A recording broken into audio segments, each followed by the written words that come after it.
कहानी की शुरुआत जॉसन इरा से होती है और बताया जाता है कि हर नाइन टेल्ड फॉक्स की तरह हमारी यूनहो भी इंसान बनना चाहती है और इसलिए वो अच्छे काम करके पुण्य कमा रही होती है। उसकी सबसे अच्छी दोस्त इंसान बन चुकी है और आज उसकी अपने प्यार से शादी होने जा रही है। लेकिन शादी के ही दिन यूनहो को अपनी दोस्त का फ्यूचर दिख जाता है। उसे दिखता है कि शादी के बाद उसकी दोस्त की जिंदगी सिर्फ दर्द, स्ट्रगल और तकलीफों से भरी होगी और यही देखकर यूनहो का इंसानों से भरोसा उठ जाता है। दरअसल यूनहो फ्यूचर को देख तो सकती थी पर उसे बदल नहीं सकती थी क्योंकि जो नियति में होना लिखा है वो होके रहेगा। वो सोचती है इंसानी जिंदगी कितनी नाजुक है, इसमें सिर्फ दुख ही दुख है, तो ऐसी जिंदगी मिलने का मतलब ही क्या। और बस यहीं से यूनहो डिसाइड कर लेती है कि वो कभी इंसान नहीं बनना चाहेगी। देन कहानी अचानक प्रेजेंट में आ जाती है। यूनहो एकदम शांत खड़ी हुई है और उसके सामने एक आदमी बंधा हुआ है, बहुत बुरी तरह घायल है और धीरे धीरे मर रहा है। लेकिन उसको देखते हुए भी यूनहो को जैसे कोई फर्क ही नहीं पड़ता। वो बताती है मैं ऐसी ही हूँ। अब असल कहानी 9 साल पीछे जाती है और एक स्कूल का फुटबॉल मैच चल रहा होता है। मैच के दौरान एक लड़के वूसा को दिखाते हैं जो कि अमीर और टैलेंटेड हाई स्कूल स्टूडेंट है। वो फुटबॉल खेलने में बहुत अच्छा है और उसे यूथ नेशनल फुटबॉल टीम के लिए चुना जाने वाला है। लेकिन तभी वूसा का क्लासमेट जो उसका दोस्त भी है, कांग सियोल, वो बीच में आके सबका ध्यान अपनी तरफ खींच लेता है। वो इतना अच्छा खेलता है कि कोच को डर होता है कि कहीं नेशनल फुटबॉल टीम उसे ही न सिलेक्ट कर ले। दरअसल वूसा की फैमिली का स्कूल में अच्छा खासा योगदान है। कोच मैच के बाद सियोल को सजा देता है, वो भी सिर्फ इसलिए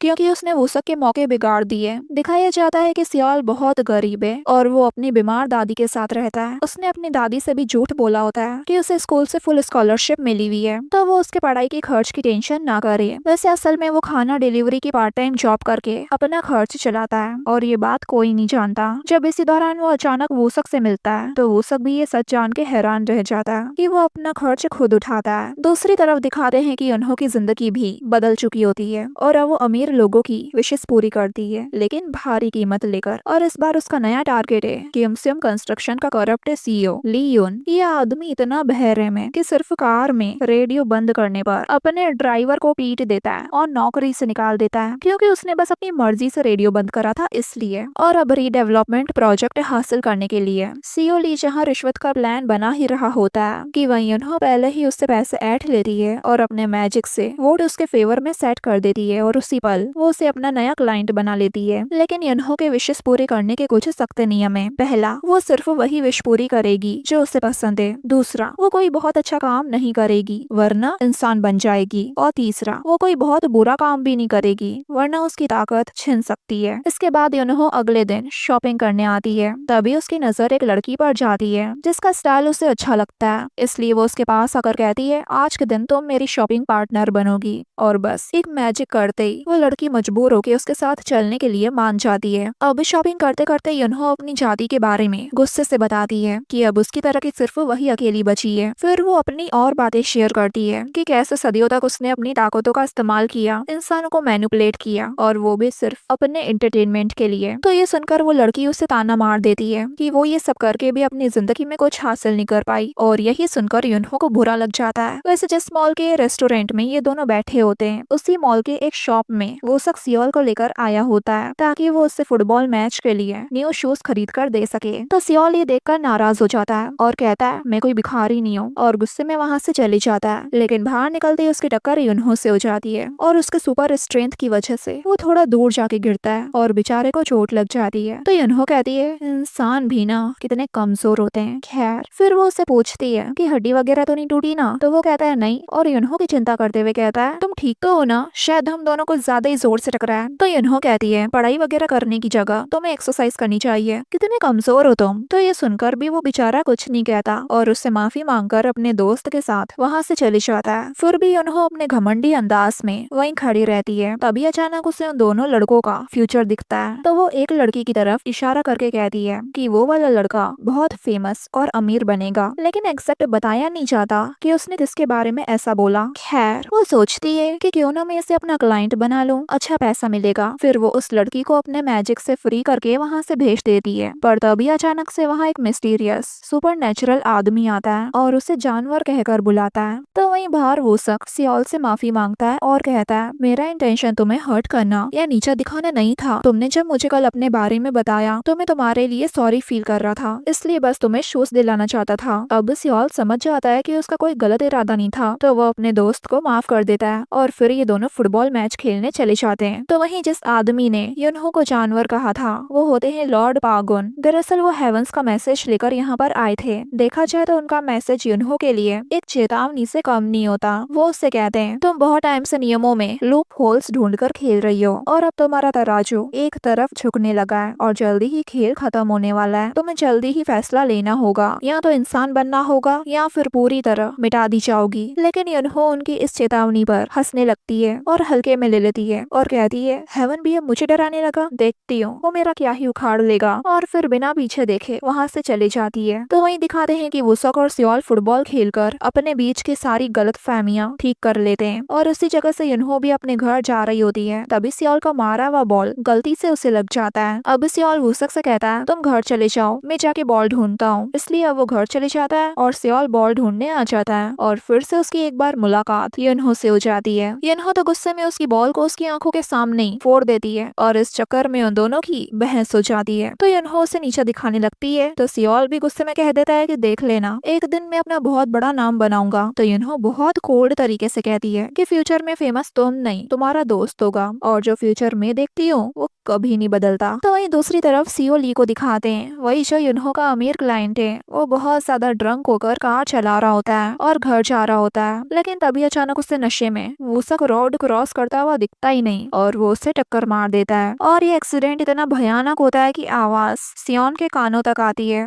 और जब वो भागता हुआ एक्सीडेंट वाली जगह पर आता है तो दूर से देख शॉक हो जाता है कि सियो ली ने उसके दोस्त को टक्कर मारी और वो उसे बचाने की जगह वहां से भाग गया। अब वो घबराते हुए अपने दोस्त के पास आता है और उसे जल्दी से हॉस्पिटल ले जाता है। फिर वो अपने दोस्त को न्याय दिलाने के लिए पुलिस स्टेशन आकर एक्सीडेंट की रिपोर्ट करता है। तभी एक बंदा आके अपने आप को सरेंडर करते हुए कहता है कि आज मेरी गाड़ी से किसी की टक्कर हो गई। दरअसल उसे सियो ली ने ही अपनी जगह बलि का बकरा बनाकर भेजा था ताकि वो इस मुसीबत से आराम से निकल जाए। लेकिन उसे नहीं पता था सियोल ने उस एक्सीडेंट को होते हुए देख लिया था। तो वहीं सियोल उस आदमी को मानने से इनकार कर देता है और कहता है कि ये झूठ बोल रहा है, ये वो नहीं है जिसने मेरे दोस्त को टक्कर मारी। तो अब ये सुनकर वो आदमी घबरा जाता है क्योंकि उसे नहीं पता था कि इस एक्सीडेंट का कोई विटनेस भी है। अब जैसे ही ये बात सीओ ली को पता चलती है तो उसका दिमाग खराब हो जाता है। तभी उसे युनहो का दिया हुआ विश कार्ड याद आता है जिससे वो युनहो से एक विश मांग सकता है। अब वो अपने सेक्रेटरी को ऑफिस से बाहर भेजकर उस कार्ड को निकालकर जैसे ही जलाता है तो अचानक युनहो के घर पहुंच जाता है और उसे सारी बात बताते हुए कहता है या यूं कहो एक डील ऑफर करता है कि मैं तुम्हें बहुत सारे पैसे दूंगा, बस तुम उस लड़के की याददाश्त मिटा दो। अब पैसे का नाम सुनते ही वो तुरंत उसका काम करने के लिए मान जाती है और हॉस्पिटल पहुंच जाती है, वही वाला जिसमें वुसक एडमिट है। वो अभी बेहोश होता है और युनहो उसके पास बैठी होती है। तभी वहाँ सियोल आता है तो वो उसे देख मुस्कुराते हुए कहती है तुम फिर से, लगता है हमारी किस्मत जुड़ी हुई है। अब जैसे ही वो सियोल की मेमोरी बदलने जाती है तभी उसे उसका एक नया फ्यूचर दिखाई देने लगता है। यानी जो फ्यूचर वुसक का होने वाला था वो अब सियोल का होगा। यानी अब किस्मत पूरी तरह बदल चुकी है, जिसे जानकर युनहो तो शॉक ही हो जाती है। और तभी अचानक उसे अपने दिल में दर्द होने लगता है और वो नीचे गिर जाती है और सियोल उसे संभाल लेता है। पर तभी युनहो की पूंछें बाहर आ जाती है। तो ये देख सियोल को तो लगता है कि शायद वो कोई सपना देख रहा है। खैर युनहो से कहती है हटो मेरे ऊपर से। और वो जैसे ही हटता है वो जल्दी से वहाँ से भाग जाती है। तो सियोल उसे देखकर सोचता है लगता है ये लड़की सच में पागल है। अब भागते भागते युनहो को फील होता है कि उसकी पावर्स बहुत कम हो चुकी है। अब वो गुस्से में मंदिर पहुंचती है और हंगामा करने लगती है कि मुझे मेरी पावर्स वापस दो। तभी वहाँ लॉर्ड पागुन आते हैं और कहते हैं कि तुमने बहुत पाप किए हैं क्योंकि तुम्हारे हाल ही में किए हुए काम की वजह से एक इंसान की मौत हो गई है। अब सीन जाता है सीओ ली के सेक्रेटरी चोई के पास जो बोंगचन की लाश को दफना रहा होता है, यानी वही ड्राइवर जिसे सीओ ली ने अपनी जगह उसे बलि का बकरा बनाने की कोशिश की थी।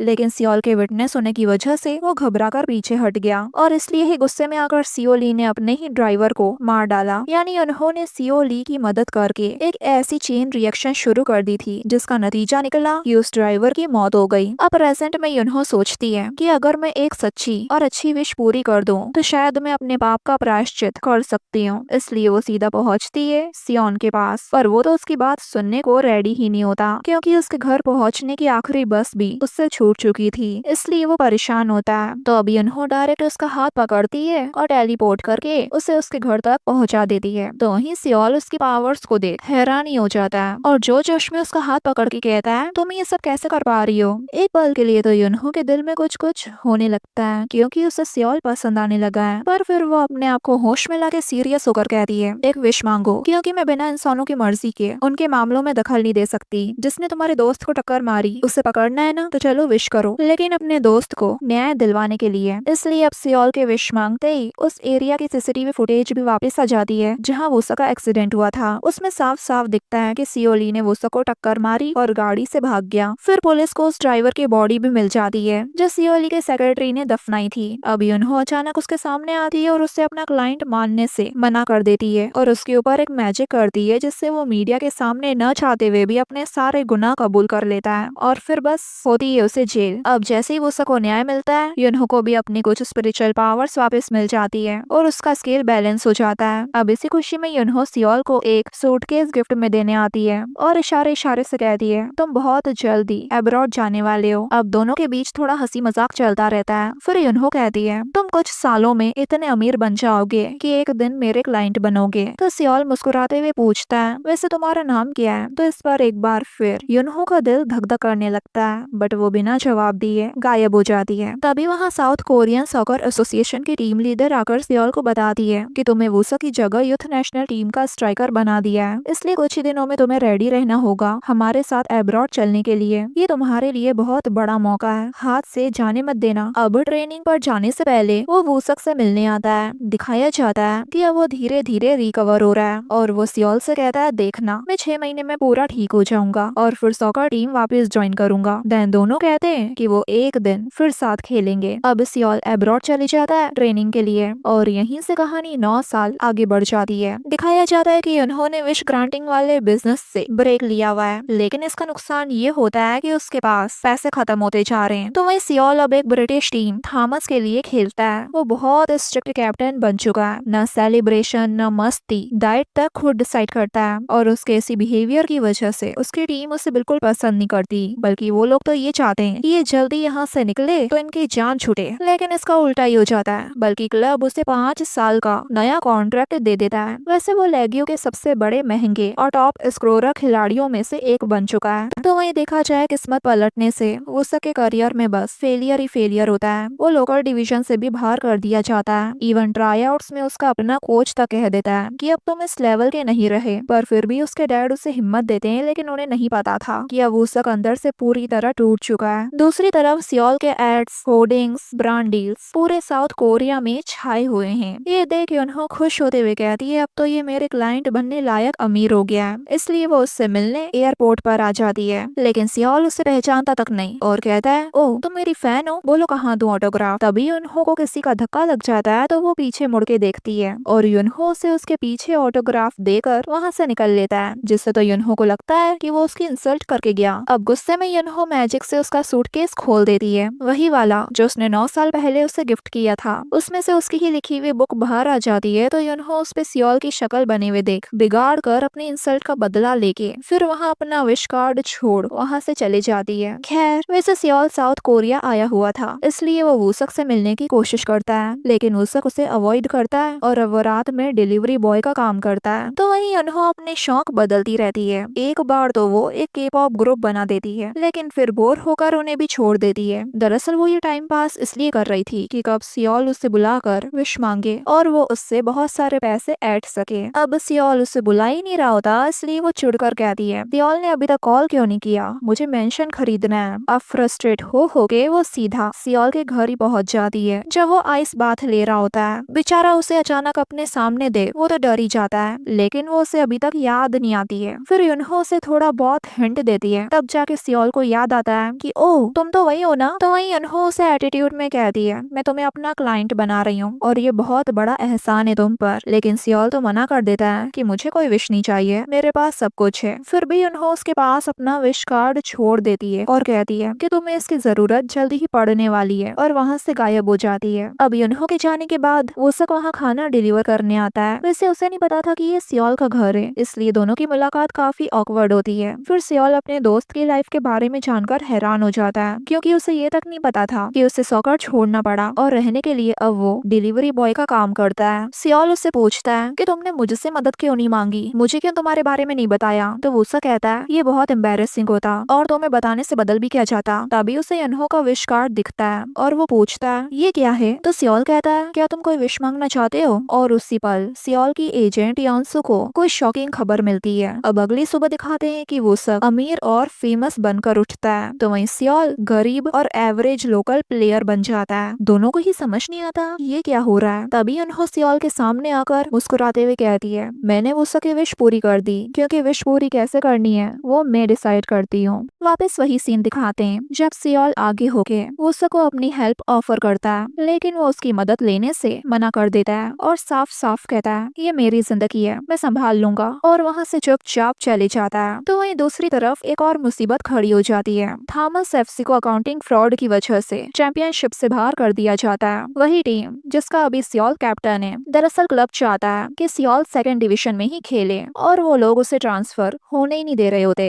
इसलिए सियोल की एजेंट यांसु गुस्से में चेयरमैन से मिलने के लिए फ्लाइट बुक कर लेती है लंदन की। लेकिन सियोल उलझन में होता है क्योंकि आज उसकी दादी की डेथ एनिवर्सरी है। वैसे यहाँ हमें पता चलता है कि वो सब हर साल उसकी दादी की कब्र पर जाता रहा है। असल में जब सियोल एब्रॉड चले गया था तब उसकी दादी की देखभाल करना, हॉस्पिटल ले जाना, सब कुछ वही करता था। इवन वो उनके आखिरी दिनों में भी उनके साथ था। वो दादी से बातें कर ही रहा होता है कि तभी वहाँ सियोल आ जाता है, जिसे देखकर वूसक हैरान हो जाता है क्योंकि वो काफी सालों बाद आज मिलने आया है। बाद में दोनों दोस्त एक जगह बैठकर दिल खोलकर बातें करते हैं। सियोल फिर से कहता है अगर तुम्हें मदद चाहिए तो बोलो, मैं तुम्हारी मदद करूंगा। अगर तुम्हें पैसे चाहिए तो भी मैं तुम्हें। इतना सुनते ही वूसक कहता है मैं तुम्हारा कोई एहसान नहीं चाहता, नहीं तो मुझे ऐसा फील होगा कि मैं तुम्हारी दया पर जी रहा हूँ। साथ ही वूसक सियोल के करियर को लेकर भी परेशान होता है, वही जिसके लिए सियोल को लंदन निकलना होगा। तभी वूसक की नजर फिर से युनहो के बिजनेस कार्ड पर पड़ती है। वो सियोल से जब वापस इस कार्ड के बारे में पूछता है तो सियोल उस कार्ड को देखते ही कहता है लगता है मेरी प्रॉब्लम सॉल्व हो सकती है। अब वो जैसे ही उस कार्ड को जलाता है तभी वहाँ युनहो आ टपकती है। अगले सीन में दिखाते हैं कि वो थॉमस एफसी के चेयरमैन के ऊपर अपना मैजिक करती है और वो मजबूर होकर सियोल की एजेंट को जाकर बताता है कि वो लोग सियोल को ट्रांसफर करने के लिए तैयार हैं। और इसी पल सियोल के बैंक से उसे मैसेज मिलता है कि पूरे 4-5 मिलियन उसके अकाउंट से कट चुके हैं। ये देखते ही उसे झटका लग जाता है, पर अगले ही पल उसकी एजेंट कॉल करके बताती है कि तुम्हें ट्रांसफर करने के लिए उन लोगों ने हाँ कर दिया है। यानी उन्होंने 4-5 मिलियन लेके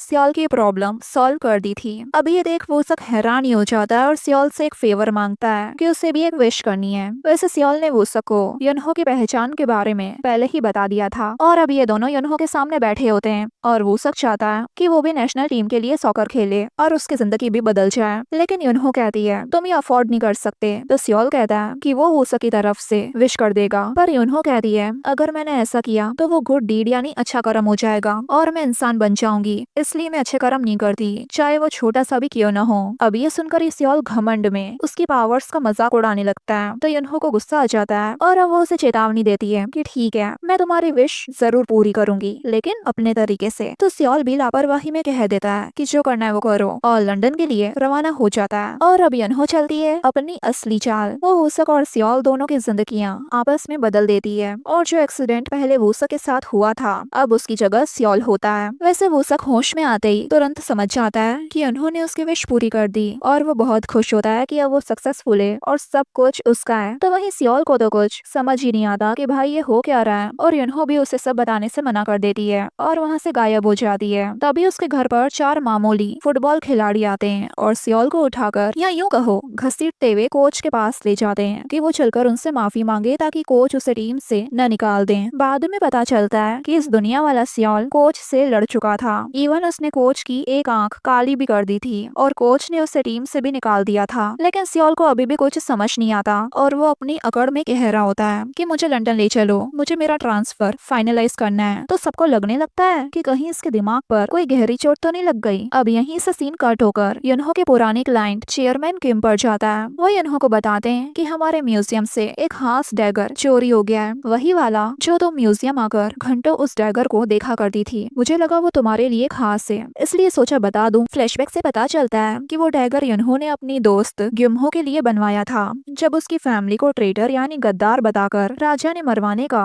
हुक्म दिया था। लॉर्ड पागुन ने युनहो को चेतावनी तक दी दी थी कि युनहो को पाप की तरफ मत ले जाओ, हमें इंटरफेयर करने की इजाजत नहीं है, लेकिन युनहो नहीं मानी। वो अपने दोस्त के पास आकर उसे डैगर, जो छोटी सी तलवार है, वो उसे देते हुए कहती है कि इसे अपने पति को मार दो जिससे तुम प्यार करती हो, उसे मारने से तुम फिर से फॉक्स बन जाओगी। लेकिन युनहो मना कर देती है कि मैं अपने परिवार को नहीं छोड़ सकती, और उल्टा उससे एक विश मांगती है कि आज के बाद तुम कभी मेरे सामने मत आना। अब प्रेजेंट में युनहो बताती है कि ये डैगर फॉक्स को भी मार सकता है। अब वापस कहानी सियोल के ऊपर आती है और उसकी जो नई टीम है वो उसे लाकर कोच के ऑफिस में बंद कर देती है। वो बेचारा नादान अब भी समझ नहीं पाया है कि उसकी जिंदगी बदल चुकी है, बल्कि वो कोच योंगल से ऐसे बात करता है जैसे वो पुराने दोस्त हो, और कहता है क्या तुम मुझसे कॉफी वगैरह नहीं पूछोगे। अब कोच पहले ही गुस्से में बैठा था और वो और भड़क जाता है और कहता है पहले मैंने सोचा था कि तुझे दूसरा चांस देना चाहिए, लेकिन नहीं, तू दोस्त लायक भी नहीं है। अब तो मैं तुझे किसी भी कीमत पर टीम में वापस नहीं लेने वाला। लेकिन सियोल को कोई फर्क नहीं पड़ता, क्योंकि उसे लगता है कि ये सब एक प्रैंक है, और वो वहाँ से चले जाता है। तो वही युनहो उस डैगर के बारे में म्यूजियम के गार्ड से पूछताछ करती है और समझ जाती है कि चोर कोई देवता जैसा शक्तियाँ इस्तेमाल करने वाला इंसान है। लेकिन फिर मुस्कुरा कर कहती है कोई बात नहीं, इंसान मेरा कुछ नहीं बिगाड़ सकते। अब सीन कट होके उस विलन पर पहुंचता है जो फॉक्स हंटर है, और आज सीओ ली जेल से रिहा हुआ होता है और वो फॉक्स हंटर उसे लेने आता है। फ्लैशबैक में दिखाते हैं कि इन दोनों की मुलाकात 2 साल पहले जेल में हुई थी, और इस आदमी ने ली से कॉन्ट्रैक्ट किया था। वैसे जेल में ली को सब बुली किया करते थे, क्योंकि युनहो के मैजिक की वजह से बेचारा झूठ जो नहीं बोल पा रहा था। खैर, उसे उस टाइम इसी फॉक्स हंटर ने ही बचाया था, और साथ ही उसे पावरफुल सिगिल दी, जिससे युनहो की पावर्स अब उस पर काम नहीं करेगी। वैसे दोनों के बीच डील ये होती है कि ली युनहो को फंसाने के लिए चारा बनेगा, और जैसे युनहो उस चारे में फंसेगी वो फॉक्स हंटर उसे मार डालेगा। तो वहीं युनहो भी चुप नहीं बैठी होती, वो डैगर कौन ले गया है ये पता लगाने के लिए वो म्यूजियम में लगी हुई पेंटिंग के अंदर बने हुए पेंटर को जिंदा करती है, और वो उस हंटर के चेहरे को रिक्रिएट करता है। तो वहीं सियोला परेशान होकर वूसो को कॉल करता है, लेकिन वो तो फोन ही नहीं उठाता। देन वो अपने पुराने अपार्टमेंट जाता है, लेकिन वहाँ भी अब कोई और ही रह रहा था। यहाँ तक कि वहाँ का सिक्योरिटी गार्ड भी उसे पहचानने से मना कर देता है, जिससे सियोला पूरी तरह टूटने लग जाता है। तो वहीं हंटर एक भूखे जंगली कुत्ते की आत्मा को कंट्रोल करता है और ली पर युनहो की सेंट लगाकर उससे ट्रैक करवाता है। तो वहीं सियोल जबरदस्ती किसी और के घर में घुस गया था, इसलिए उसे ट्रेसपासिंग के आरोप में जेल में डाल दिया जाता है। तभी वहाँ युनहो आती है और एक पुलिस वाले पे मैजिक कर उसे हंटर को ढूंढने का ऑर्डर दे देती है। फिर सियोल युनहो पर चिल्लाता है और काफी ड्रामा वगैरह करता है। तभी युनहो को थोड़ी सी उस पर दया आ जाती है और वो समझ भी जाती है कि इसे अभी तक कुछ समझ नहीं आया। देन वो फाइनली उसे सच बता देती है कि तुम और वूसक, तुम दोनों की किस्मत बदल चुकी है। ये सुनकर सियोल गुस्सा करने लग जाता है। तो वहीं युनहो शांति से कहती है ये सजा है मेरी बेइज्जती करने की। देन वो बताती है कि ये सब कुछ पहले जैसा हो सकता है, पर अगर वूसक विश करे तो। लेकिन सवाल ये है कि क्या वो ये विश करेगा। फिर युनहो उसे नया वूसक दिखाती है, जिसका अब लंदन में लग्जरियस अपार्टमेंट है, दीवारें ट्रॉफी से भरी हुई है और वो किसी भी टीम में ट्रांसफर कर सकता है। ये देख सियोल अब बुरी तरह डर जाता है कि क्या कभी उसे अपनी वही पुरानी जिंदगी वापस मिलेगी या नहीं। तो वहीं युनहो उससे कहती है क्या तुम अपने दोस्त पर उतना ही भरोसा करते हो जितना उसने तुम पर किया था। वैसे मैं भी जानना चाहती हूँ कि तुम्हारा दोस्त क्या करता है आखिर। खैर, युनहो तो वहाँ से चली जाती है और बेचारा सियोल गुस्से में जेल के अंदर बैठा होता है। तभी किसी ने उम्मीद भी नहीं की थी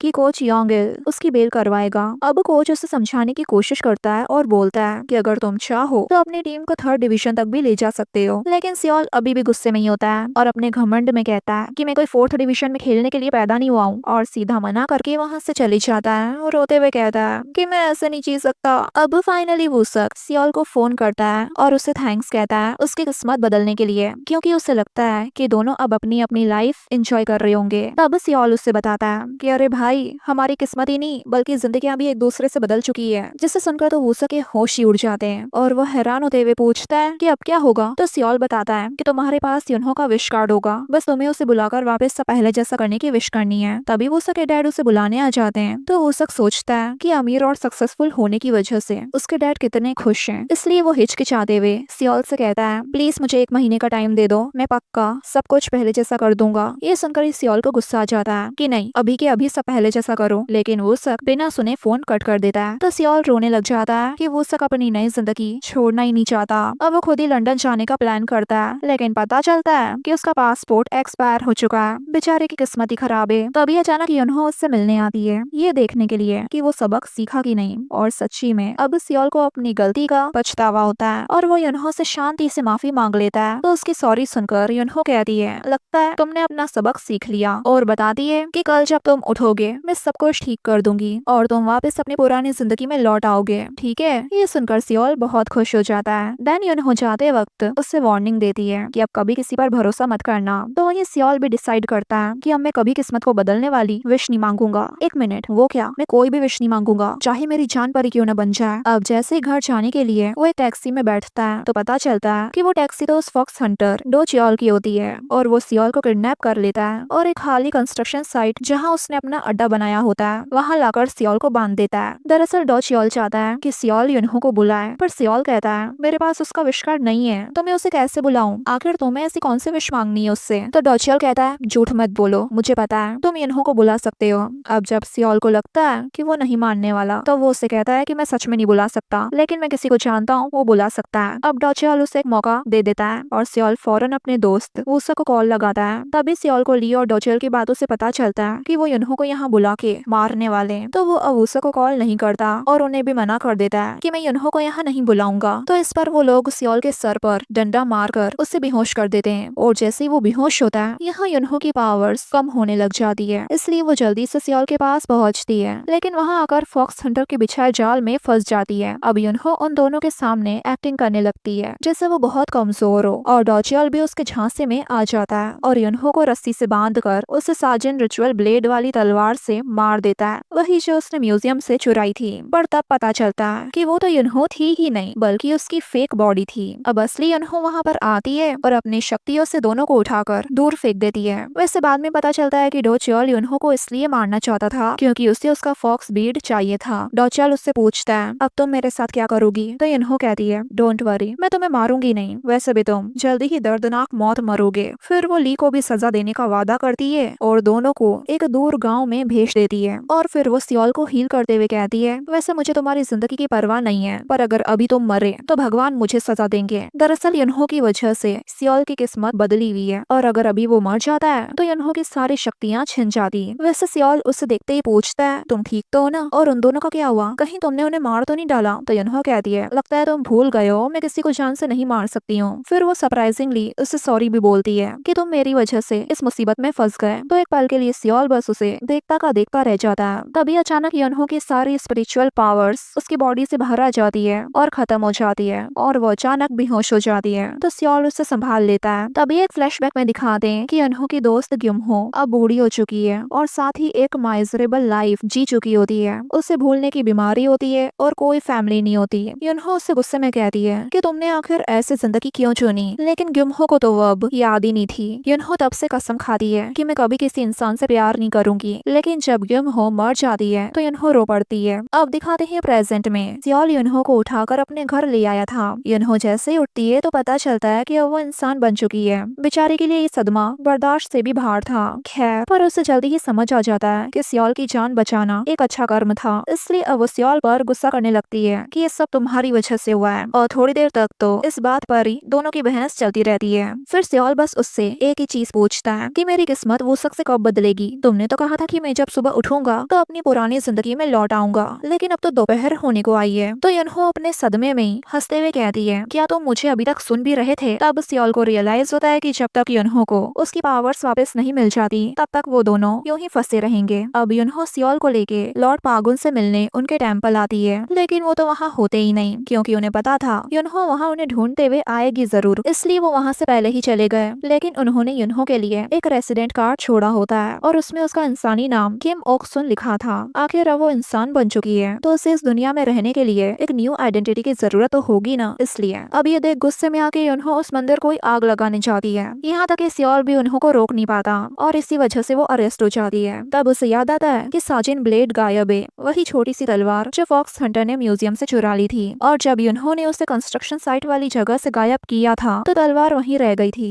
अब वो सियोल से जब उस बारे में पूछती है तो वो थोड़ा शर्माते हुए कहता है कि मैं उसे भूल गया साथ में लाना। अब युनहो उसे ऑर्डर देती है कि जाओ जल्दी से वो तलवार लेके आओ, वो ब्लेड किस्मत तोड़ सकती है। अब ये सुनते ही वो अपने चारों दोस्तों के साथ उस कंस्ट्रक्शन साइट वाली जगह पर आता है क्योंकि उसे अकेले आने में डर लग रहा था इसलिए, लेकिन अब वो जगह पूरी खाली थी और उससे वहाँ ब्लेड भी कहीं नहीं मिलता। तो वहीं वूसक लंडनियम FC ज्वाइन कर लेता है। यहाँ सुबह सुबह मंदिर के जो हेड मॉन्क होते हैं वो युनहो की बेल करवा देते हैं, लेकिन बाहर आते युनहो को सियोल मिलता ही नहीं, इसलिए वो पुलिस स्टेशन के बाहर सैड होकर बैठी होती है। उससे लगता है सबने उसका साथ छोड़ दिया, पहले उसकी पावर्स, फिर लॉर्ड पागोन और अब सियोल। अब जैसे ही वो रोने वाली होती है वहाँ सियोल आ जाता है और वो उसे देख बहुत खुश हो जाती है और साथ ही शिकायतें भी करती है कि तुम इतनी आने में लेट कैसे हो गए। देन सियोल उससे अपनी मिनी वैन में बैठाता है और बताता है कि मुझे वो ब्लेड तो कहीं नहीं मिली, लेकिन मुझे कुछ और मिला है। जब मैं उस कंस्ट्रक्शन साइट वाली जगह पर गया था ब्लेड को ढूंढने, तब मुझे एक अखबार का टुकड़ा मिला जिसमें न्यूज लिखी थी कि एक फॉक्स ने माउंटेन पर कपल को बचाया। मैं अभी उन कपल से मिलकर आ रहा हूँ। तो उन्होंने बताया कि ये बात सच है। युनहो ये सुनकर हैरान हो जाती है और सोचती है कि मुझे तो लगा अभी सिर्फ मैं ही एक फॉक्स बची हूँ, और कहती है लगता है गॉड्स हमसे गेम खेल रहे हैं। अब वो दोनों डिसाइड करते हैं कि वो उस माउंटेन पर जाकर जानबूझकर लॉस्ट होंगे ताकि वो फॉक्स उन्हें बचाने आए और वो दोनों उसके मैजिक से वापस सब कुछ सही कर सके। अब दोनों उस माउंटेन पर आ तो जाते हैं, लेकिन बिना प्रॉपर हाइकिंग वाले कपड़े पहने ही उस पहाड़ पर चढ़ाई करने लग जाते हैं और लोग उन्हें देख बीच रास्ते में उनकी मदद करते रहते हैं। इसलिए युनहो और सियोल दोनों को समझ नहीं आता कि ये लोग हमारी मदद क्यों कर रहे हैं। युनहो तो उन्हें इग्नोर करती है और सियोल से कहती है मैं कई सालों तक पहाड़ों पे रही हूँ, इसलिए ये पहाड़ चढ़ना तो मेरे बाएं हाथ का खेल है। लेकिन फिर थोड़ी देर में खुद ही थक जाती है। अब रात हो जाती है और ये दोनों फिर भी पहाड़ पर चढ़ते रहते हैं। तो लोगों को लगने लगता है कि ये कपल सुसाइड करने निकला है, इसलिए काफी ज्यादा लोग पुलिस को खबर कर देते हैं और पुलिस उन्हें पकड़ के पहाड़ से नीचे ले आती है। फिर वो दोनों जैसे तैसे पुलिस को समझाते हैं कि वो दोनों मरने के लिए ऊपर नहीं गए थे, बल्कि यूं ही गए थे,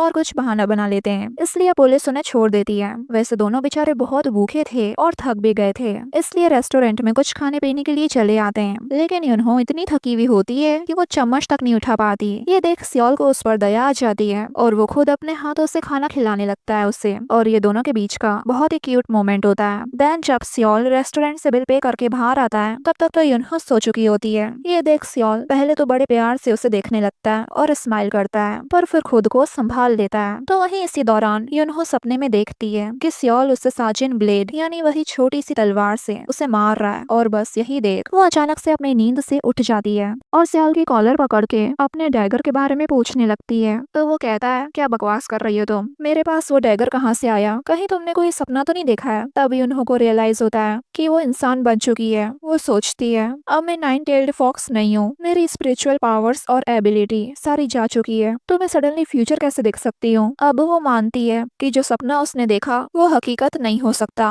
लेकिन फिर भी वो डर जाती है कि कहीं सियोल सच में उसे नुकसान न पहुंचा दे। अब दोनों एक रोड साइड मोटल में रुकते हैं और युनहो अपने सपने को लेकर बहुत ज्यादा सोचने लगती है। तभी अचानक सियोल उसके सामने आकर खड़ा हो जाता है और उसके हाथ में एक चाकू भी होता है, जिसे देखकर युनहो एकदम से डर जाती है और कहती है क्या तुम मुझे मारना चाहते हो। तो सियोल कहता है अरे मोटल वाली आंटी ने हमें खाने के लिए एप्पल दिया है, बस मैं उसी को काटने जा रहा था। और फिर उसे समझाते हुए कहता है कि मुझे नहीं पता तुमने क्या सपना देखा है, लेकिन जो भी हो वो तुम्हारे गिल्ट का रिजल्ट है, क्योंकि तुमने मेरे साथ जो भी करा है उसका तुम्हारे अंदर गिल्ट है। अब ये सुनकर युनहो भी सोचने पर मजबूर हो जाती है। वैसे इस बार जब दोनों झगड़ा करते हैं तो उन दोनों की बातों में कड़वाहट नहीं होती। अब युनहो काफी ज्यादा थकी हुई होती है, इतना कि उससे न कुछ खाया जा रहा था और न ही चला जा रहा था, इसलिए वो वहीं लेट जाती है। तो ये देख सियोल उसके पैर को लेके बाम लगाने लगता है और थोड़ा बहुत दबा भी देता है। तो युनहो को बहुत अच्छा लगता है, इतना कि वो अपना दूसरा पैर भी आगे कर देती है कि इसे भी दबाओ, और सियोल भी बड़े प्यार से उसकी केयर करता है। अब रात को जब युनहो को नींद नहीं आ रही होती तो वो बाहर आ जाती है और सियोल को आसमान की तरफ देखते हुए देखती है और उसके पास आके बैठ जाती है। फिर दोनों ड्रिंक पीते हुए अपने लिमिटेशंस और अकेलेपन के बारे में बातें करने लगते हैं। इसी दौरान सियोल नोटिस करता है कि उसे ठंड लग रही है, तो वो अपना जैकेट उतारकर उस पर उड़ा देता है। तो ये देख युनहो अचानक से कहती है तुम मुझसे फ्लर्ट कर रहे हो है ना, ये फ्लर्टिंग ही है ना। तो वो हैरानी से कहता है फ्लर्ट, ये फ्लर्ट नहीं ये मैनर्स हैं। तो युनहो कहती है अब शर्माओ मत, बोल भी दो। तो वो बेचारा कुछ नहीं कह पाता और फिर युनहो की बकवास बातें सुन हंसने लगता है। इस पल ऐसा फील होता है कि दोनों धीरे धीरे करीब आ रहे हैं। तो वहीं दूसरी तरफ लंदन में वूसक अपनी जीती हुई ट्रॉफीज को देख रहा होता है और इतना सक्सेसफुल होने के बावजूद भी उदास लगता है। दरअसल उसे इस बात का डर होता है कि कहीं वो अभी सोए और सुबह उठे तो उसकी ये वाली जिंदगी कहीं गायब न हो जाए। अब अगले दिन सुबह सुबह युनहो और सियोल अपनी दूसरी हाइकिंग के ट्रिप के लिए निकलते हैं, वो भी पूरी तैयारी के साथ। लेकिन वीकेंड की वजह से भीड़ काफी ज्यादा होती है। ये देख युनहो को गुस्सा आ जाता है कि अगर ये दोनों खोए भी तो कोई न कोई उन्हें आके बचा ही लेगा और वो कभी फॉक्स तक पहुंच ही नहीं पाएंगे। इसलिए अब ये दोनों दूसरा रास्ता पकड़ते हैं। तभी चलते चलते युनहो का पैर फिसल जाता है और वो जैसे गिरने वाली होती है, सियोल सही टाइम पर उसे पकड़ लेता है। एक पल के लिए युनहो बस सियोल को देखती की देखती रह जाती है और कुछ बोल ही नहीं पाती। फिर सियोल उसे सीधा करता है और दोनों के बीच काफी ऑकवर्डनेस होती है। खैर फिर ये दोनों आगे बढ़ते हैं और अब दिखाया जाता है कि रात काफी हो चुकी थी और दोनों बहुत ज्यादा ठंड से कांप रहे थे। युनहो को तो नींद आने लगती है तो सियोल उसे उठाने लगता है कि नहीं नहीं, यहाँ सोना मत, वरना सचमुच के लिए जिंदगी भर न सो जाओ, क्योंकि ठंड इतनी थी कि सुबह तक तो ये दोनों फ्रीज ही हो जाए। फिर उन दोनों को रियलाइज होता है कि ये दोनों सच में फंस चुके हैं। सियोल तो डर के मारे कहता है अगर यहाँ सच में 9-tailed फॉक्स नहीं हुई तो हम दोनों क्या करेंगे, क्योंकि वो न्यूज़पेपर आर्टिकल 28 साल पुराना है, क्या पता वो फॉक्स अब इंसान बन चुकी हो। तो युनहो कहती है नहीं नहीं, इंसान बनना इतना भी आसान नहीं है। अब वो दोनों उठते हैं और माउंटेन के मैप की मदद से आगे बढ़ने लगते हैं। लेकिन हवा इतनी होती है कि सियोल के हाथ से वो मैप छूट जाता है और मैप को पकड़ते पकड़ते सियोल एक ढलान से नीचे फिसल कर गिर जाता है। अब युनहो चिल्लाते हुए उसके पास आती है तो पता चलता है कि सियोल के एंकल में चोट लग गई है और अब तो उनके फोन की बैटरी भी चली जाती है, जिससे अब वो दोनों किसी को मदद के लिए भी बुला नहीं पाएंगे। इसलिए दोनों ही पैनिक करने लग जाते हैं कि अब क्या होगा। तभी वहाँ वही फॉक्स गला जाती है जिसको ढूंढने के लिए इन्होंने जमीन आसमान एक कर दिया। लेकिन उसका चेहरा हूबहू युनहो की दोस्त गिम्हो जैसा होता है, जिसे देखकर तो युनहो हैरान खड़ी होती है। उसे लगता है उसकी दोस्त उसे वापस मिल गई है। इस चक्कर में उसे रोना ही आ जाता है, पर जो फॉक्स है उसे समझ ही नहीं आता कि ये रो क्यों रही है और उसे युनहो के बारे में कुछ पता नहीं होता। इसलिए वो पूछती है क्या तुम मुझे जानती हो। ये सुनकर वो गुस्से में हंसने लगती है क्योंकि उसे ऐसा फील होता है कि उसके साथ बहुत बड़ा मजाक हुआ है। वो अपने आप को समझाते हुए कहती है तुम वो कैसे हो सकती हो, वो तो इंसान बन के कब की मर चुकी है। देन वो चिल्लाकर उससे पूछती है आखिर तुम हो कौन। तो वो शांति से कहती है मैं फॉक्स हूँ जो यहाँ फंसे लोगों की मदद करती हूँ। अब युनहो गुस्से में वहाँ से जाने लगती है तो सियोल उसे रोकता है। तो युनहो रोते हुए कहती है मेरे पीछे आना भी मत, और वहाँ से चले जाती है। फिर एक खाली शांत जगह आ जाती है जहाँ आगे की तरफ खाई थी। वो उसी के पास खड़े हुए भगवान से लड़ने लग जाती है कि आखिर वो उसके साथ ऐसा खेल क्यों खेल रहे हैं। तो वहीं दूसरी तरफ वो फॉक्स सियोल के पैर को हील कर देती है और वो दोनों अब युनहो को ढूंढने के लिए निकल जाते हैं। यहाँ युनहो बैठकर भगवान से कहती है क्या मैं आपका एक खिलौना हूँ, मुझे नहीं पता आपने मुझे इंसान क्यों बनाया और आप मेरे से क्या चाहते हो, पर आपका जो भी खेल है मैं वो नहीं खेलने वाली। तभी सियोल उसे ढूंढते हुए वहाँ पर आ जाता है जो उसके लिए काफी परेशान दिख रहा था। वो उससे पूछता है क्या तुम ठीक हो, तो वो कहती है हाँ। फिर वो फॉक्स उन दोनों को अपने घर ले आती है और उनके लिए कुछ खाने के लिए लेने चले जाती है। वैसे सियोल थोड़ा कंफ्यूज होता है कि उन्होंने उस फॉक्स को देखकर इतना तमाशा क्यों किया, इसलिए वो उससे इस बारे में पूछ ही लेता है। तब युनहो अपनी मरी हुई दोस्त गिम्हो के बारे में बताती है और कहती है कि इस फॉक्स का चेहरा हूबहू मेरी दोस्त की तरह है, लेकिन ये कोई कोइंसिडेंस नहीं हो सकता। तो सियोल उसे समझाता है कि देखो तुम अपना गुस्सा थोड़ा साइड रखो, पहले हम अपनी प्रॉब्लम सॉल्व कर लेते हैं। तभी वो फॉक्स वापस आ जाती है और उनके लिए घास फूस लाई होती है, जिसे देखते ही युनहो का तो मुंह बन जाता है। वो फॉक्स बताती है कि मैं यहाँ रहती हूँ इसलिए यही खाती हूँ। खैर ये सब छोड़ युनहो और सियोल मुद्दे की बात पर आते हैं और उससे बताते हैं कि हम दोनों तुम्हें ढूंढते हुए यहाँ पर आए हैं। तो वो हैरानी से पूछती है मुझे,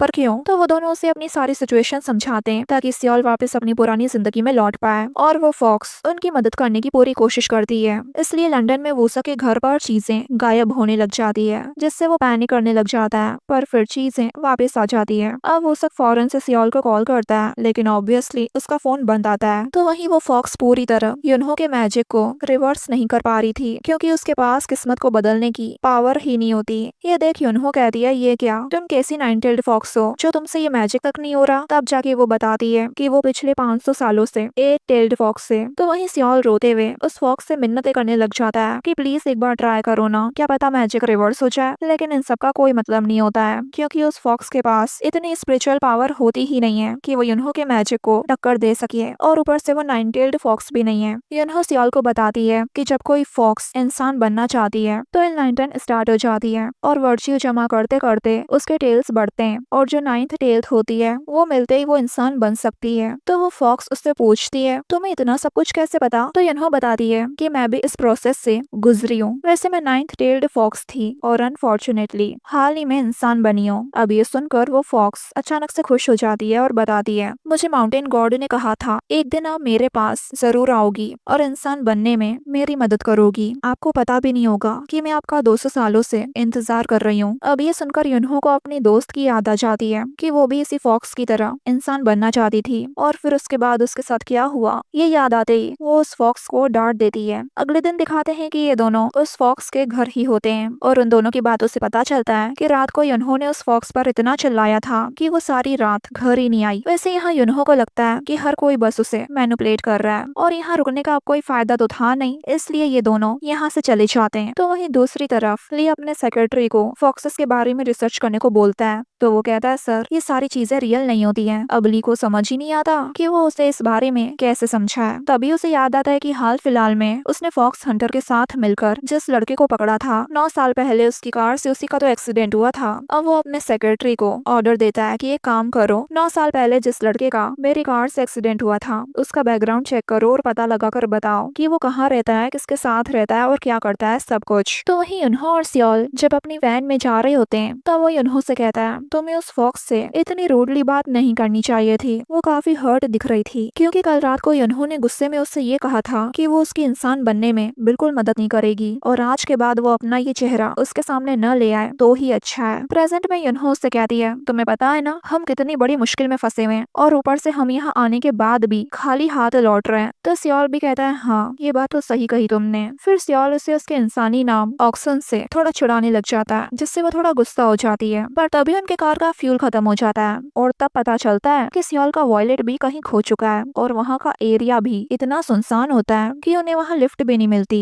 इसलिए अब वो पैदल चलने लगते हैं कि क्या पता आगे लिफ्ट मिल जाए। सियोल चलते चलते उससे पूछता है कि कुछ दिन पहले मेरी विश पूरी करने के तुमने इतने सारे पैसे लिए थे वो कहाँ पर हैं? चलो हम अभी के लिए वो यूज कर लेते हैं। तो युनहो कहती है हाँ मेरे पास इतने सारे पैसे हैं तो सही लेकिन हम वो यूज नहीं कर सकते। तो सियोल हैरानी से पूछता है क्यों? तो युनहो बताती है कि मैंने अपने पैसे अपने नॉर्थ कोरिया वाले घर में रखे हैं जो म्योंगयांसन माउंटेन पर है और वहाँ पर सुरक्षा के लिए बैरियर भी लगा रखा है। दिखाया जाता है कि उसका घर इतना दूर है कि पंछी तक पर नहीं मार सकता। तो ये सुनकर सियोल को गुस्सा आता है कि युनहो किसी काम की नहीं है और इस पर फिर ये दोनों तो मैमे करने लग जाते हैं। तभी चलते हुए युनहो को अपनी गर्दन पर सूरज की तेज रोशनी की वजह से जलने लगता है। तो वो पूछती है आखिर ये है क्या? तो सियोल बताता है कि ये सब धूप की वजह से हो रहा है और फिर उसकी गर्दन के पीछे अपना हाथ ले आता है ताकि उसे जले नहीं। तभी अचानक युनहो को एक लाल कलर की छतरी दिख जाती है जिससे देख वो बहुत खुश हो जाती है और दोनों उस छतरी को लेकर आगे बढ़ जाते हैं। तो वहीं दूसरी तरफ वो फॉक्स अपने घर में उदास बैठी होती है। तभी उसकी नजर सियोल के वॉलेट पर जाती है जो वहीं गिर गया था और तभी वहाँ लॉर्ड पागोन आते हैं। यहाँ दिखाते हैं कि रात हो जाती है और अब इन दोनों को भी लिफ्ट मिल चुकी थी। ये दोनों इस ट्रक में बैठ के अपने घर आ रहे होते हैं। इसी दौरान सियोल उससे पूछता है कि तुम्हारे इतने सारे क्लाइंट्स हैं, क्या तुम किसी से मदद नहीं ले सकती? तो वो बताती है कि मैं कभी भी इंसानों पर भरोसा नहीं करती, स्पेशली वो जिनके पास पावर और पैसा है। तुम्हें पता है वो क्यों मेरे इशारों पर नाचते हैं? क्योंकि मेरे पास पावर है, पर अब जब उन्हें पता चलेगा कि मैं अपनी पावर्स खो चुकी हूँ तो वो मेरे पीछे बदला लेने जरूर आएंगे क्योंकि मेरे काफी दुश्मन भी हैं। इसलिए ये बात किसी को कानो कान खबर भी नहीं होनी चाहिए। देन ये दोनों फाइनली घर पहुंच जाते हैं। तभी वो सक उनसे मिलने आता है और सियोल से कहता है मैं लालच में अंधा हो गया था, मुझे पता है मुझे तुम्हारे साथ ऐसा नहीं करना चाहिए था, लेकिन प्लीज मुझे बस एक हफ्ता दे दो क्योंकि अगले हफ्ते इंटरनेशनल मैच है और मैं वो खेलना चाहता हूँ। हम पक्का उसके बाद अपनी किस्मत बदल लेंगे। सियोल समझ जाता है कि वो सक कितना डरा हुआ है और वो उसकी बात मान जाता है कि ठीक है जो तुम करना चाहते हो वो करो, वैसे भी हम हमेशा के लिए ये लाइफ नहीं जीने वाले, इसलिए तुम अपनी जिंदगी के कुछ दिन जी लो और मैं ये समझूंगा ये टाइम मेरे लिए एक ब्रेक है। ये सुनकर वो सब बहुत खुश हो जाता है और उसे गले से लगा लेता है और कहता है मैं तुम्हारा ये एहसान जिंदगी भर नहीं भूलूंगा। तभी वहाँ अचानक से वो 8 टेल्ड फॉक्स आ जाती है और आते से कहती है सिस्टर मुझे एक रास्ता मिल गया सब कुछ ठीक करने का, थोड़ा टाइम लगेगा पर फिर तुम फिर से 9 टेल्ड फॉक्स में बदल सकती हो और ये भी अपनी लाइफ में वापस जा सकता है। अब उसको सारी बात समझ आती है कि सियोल उस पे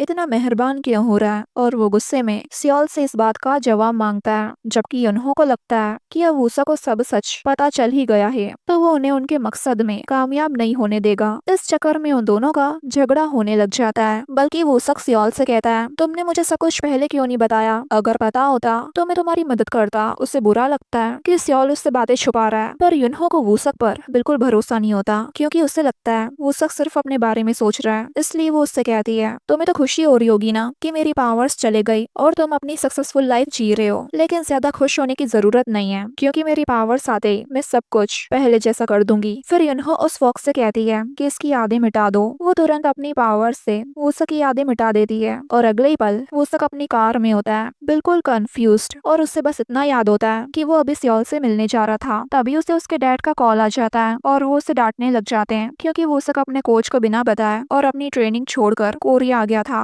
वो उससे पूछते हैं कि आखिर तुम अपनी ट्रेनिंग छोड़कर साउथ कोरिया क्या करने गए हो? क्लब बहुत गुस्से में। तो वहीं दूसरी तरफ युनहो की बातों से पता चलता है कि उस फॉक्स की पावर्स इतनी पावरफुल नहीं है कि वूसक की ये वाली मेमोरी हमेशा हमेशा के लिए उसके दिमाग से मिट जाए। तो वहीं दिखाते हैं कि वूसक को अभी वाली मेमोरीज थोड़ी थोड़ी याद आने लगती हैं और वो सोचता है क्या मैं अभी सियोल से मिला था? तो वहीं सियोल युनहो से कहता है, तुम्हें वूसक की याददाश्त मिटाने की क्या जरूरत थी? हम उसे समझाकर यहाँ से भेज भी तो सकते थे। तो युनहो कहती है, क्या तुम पागल हो गए हो? फिर उसे एक एग्जाम्पल देके समझाती है कि क्या पता वूसक के अंदर लालच आ जाए और वो तुम्हें मार कर अपनी लाइफ आराम से जिए, फिर तो उसकी जिंदगी हमेशा हमेशा के लिए उसकी हो जाएगी। ये सुनकर सियोल भी थोड़ा डर जाता है पर फिर कहता है, ऐसी बकवास मत करो। फिर युनहो उस फॉक्स से पूछती है, अब बताओ तुमने क्या रास्ता ढूंढा है? तो फॉक्स कहती है, हम दोनों को अपनी किस्मत बदलनी होगी जैसे तुमने सियोल के साथ किया। ये सुनकर युनहो के होश उड़ जाते हैं। तो वहीं दूसरी तरफ ली का सेक्रेटरी उसे सियोल की सारी इन्फॉर्मेशन लाकर देता है। ली को तो समझ नहीं आता कि सियोल इतना गरीब है तो युनहो ने उसे अपना क्लाइंट क्यों बनाया होगा। तभी सेक्रेटरी वूसक का जिक्र करता है और बताता है कि जो सियोल का दोस्त है वो बहुत अमीर है, इसलिए अब ली वूसक से मिलने का डिसाइड करता है। यहाँ फॉक्स युनहो और सियोल को अपना प्लान डिटेल में समझाती है जिससे वो खुद इंसान बन जाएगी और युनहो फॉक्स और फिर युनहो सियोल की लाइफ भी फिक्स कर देगी। युनहो को पता होता है कि इस फॉक्स के पास इतना दिमाग तो नहीं है, इसलिए वो समझ जाती है ये आइडिया जरूर लॉर्ड पागुन ने उसे दिया है और वो उस फॉक्स से कहती है, तुम्हारे साथ स्कैम हुआ है। आखिर तुम ह्यूमन लाइफ के बारे में जानते ही कितना हो और अगर तुम्हें बाद में इंसान बन के पछतावा हुआ तो तुम क्या करोगी? ये सुनकर वो फॉक्स अब सोचने लग जाती है। तो सियोल कहता है, इंसान बनने में बुराई ही क्या है और तुम उसके लिए फैसले क्यों ले रही हो? उसे खुद डिसाइड करने दो उसे इंसान बनना है या नहीं। अब दोनों ही उससे पूछ लेते हैं, तुम क्या करना चाहती हो? तो फॉक्स कंफ्यूज हो जाती है दोनों की बातों से और कहती है, सच बताऊं तो मुझे भी नहीं पता।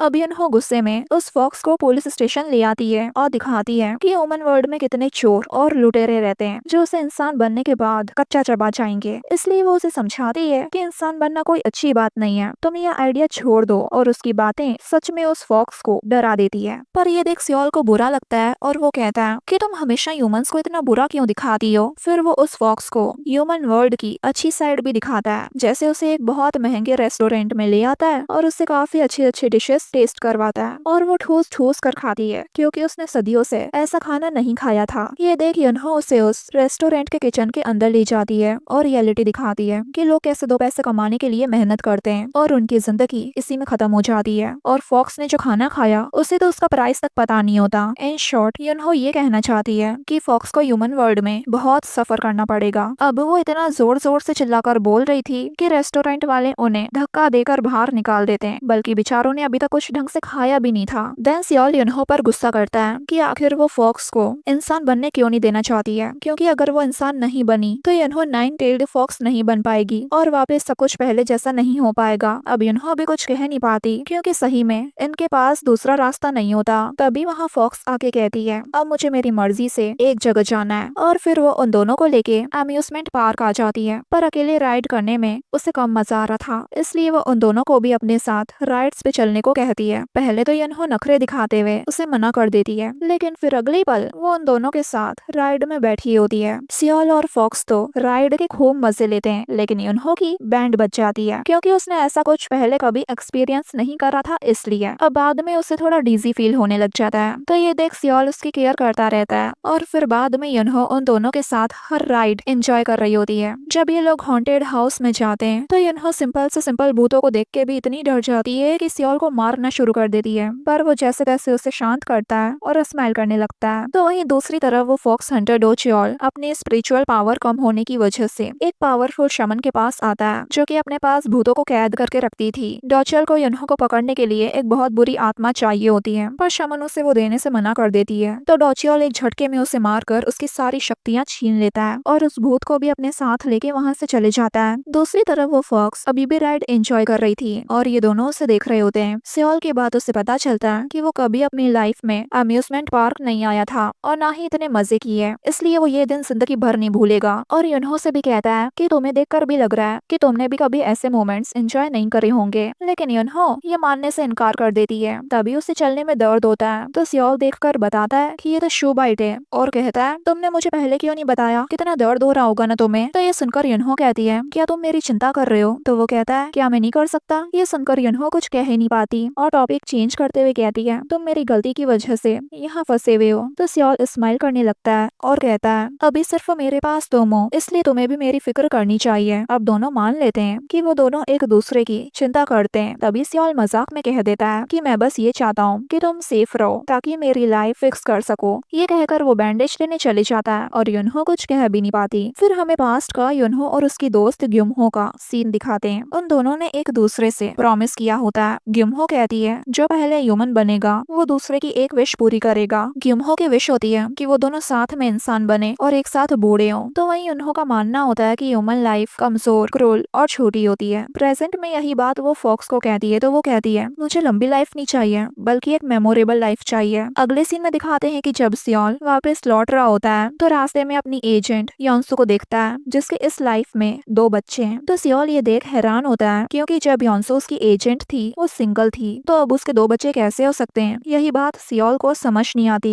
शायद ये युनहो के मैजिक का ये असर है, यानी यहाँ सिर्फ सियोल की लाइफ ही चेंज नहीं हुई बल्कि उसकी एजेंट की भी हुई है। देन जब वो युनहो के पास आता है तो वो एक बेंच पर अकेले बैठी होती है। सियोल उसके पैर पर बैंडेज लगाते हुए फॉक्स के बारे में पूछता है तो युनहो कहती है वो घर चले गई होगी और फिर बताती है कि मैंने उससे किस्मत बदलने वाला ऑफर एक्सेप्ट कर लिया है। ये जानकर फाइनली सियोल रिलैक्स होता है। अब ये दोनों घर आ जाते हैं लेकिन रात को युनहो को नींद ही नहीं आ रही होती क्योंकि उसके दिमाग में बस सियोल चल रहा होता है कि कैसे वो उसकी केयर कर रहा था। अब नींद तो आने से रही, इसलिए वो बाहर आकर बेचारे सियोल की भी नींद खराब कर देती है और उसे उठाकर कहती है मुझे भूख लगी है। इतना ही काफी नहीं था, वो अपनी फरमाइश भी बताती है कि मुझे रेमन खाना है। अगले सीन में दिखाते हैं कि वो आधी रात को उठकर उसे रेमन बनाकर भी देता है और फिर उसे मजे से खाते हुए देख स्माइल करने लगता है, पर वो खुद नहीं खाता क्योंकि उसे एक प्लेयर होने की वजह से उसे सालों से अपने आप को मेंटेन करना पड़ा है। अब ये देख युनहो कहती है जब तुम्हें अपनी लाइफ वापस मिल जाएगी तो डोंट वरी, तुम पहले जैसे हो जाओगे, लेकिन ये मौका तुम्हें दोबारा नहीं मिलेगा। अब जैसे सियोल उस रेमन को टेस्ट करता है तो फिर पूरा ही खा जाता है और दोनों की हंसी मजाक यूं ही चलती रहती है। लेकिन आधी रात को खाने की वजह से सुबह तक दोनों का फेस पफी हो जाता है और इसलिए वो अपनी आंखों पर ठंडा ठंडा चम्मच रखकर लेटे होते हैं। दूसरी तरफ टीम में स्ट्राइकर की कमी की वजह से कोच योंगिल की टीम हार जाती है, लेकिन फिर भी वो सियोल को थर्ड चांस देने से मना कर देते हैं। तो वहीं ये दोनों एक नदी किनारे बैठे होते हैं। युनहो की बातों से पता चलता है कि कल रात फॉक्स ने अपना फॉक्स बीड युनहो से लिंक कर दिया है। मतलब अगर गुड डीड्स यानी अच्छे कर्म युनहो करेगी, पावर उस फॉक्स को मिलेगी जिससे वो 9 टेल्ड फॉक्स बन जाएगी और फिर ये दोनों अपनी किस्मत बदल लेंगे। तब सियोल को समझ आता है कि ये दोनों यहाँ फिशिंग करने नहीं बैठे हैं बल्कि युनहो किसी इंसान के नदी में कूदने का इंतजार कर रही है ताकि वो लोग उसे बचाएं और वहाँ फॉक्स की पावर बढ़ जाए। अब ये रियलाइज करते ही वो युनहो पर भड़क पड़ता है और कहता है ऐसे तो यहाँ बैठे बैठे मेरा बुढ़ापा निकल जाएगा, तुम क्या चाहती हो। तब युनहो कहती है अरे हाँ तुम्हारी बात में पॉइंट तो है। अब वो उसे दूसरी जगह ले आती है, एक बिल्डिंग के पास जिसमें सारी इलीगल एक्टिविटीज होती है। युनहो सियोल से कहती है जाओ जाकर उस बिल्डिंग में आग लगाओ और मैं लोगों को बचाऊंगी।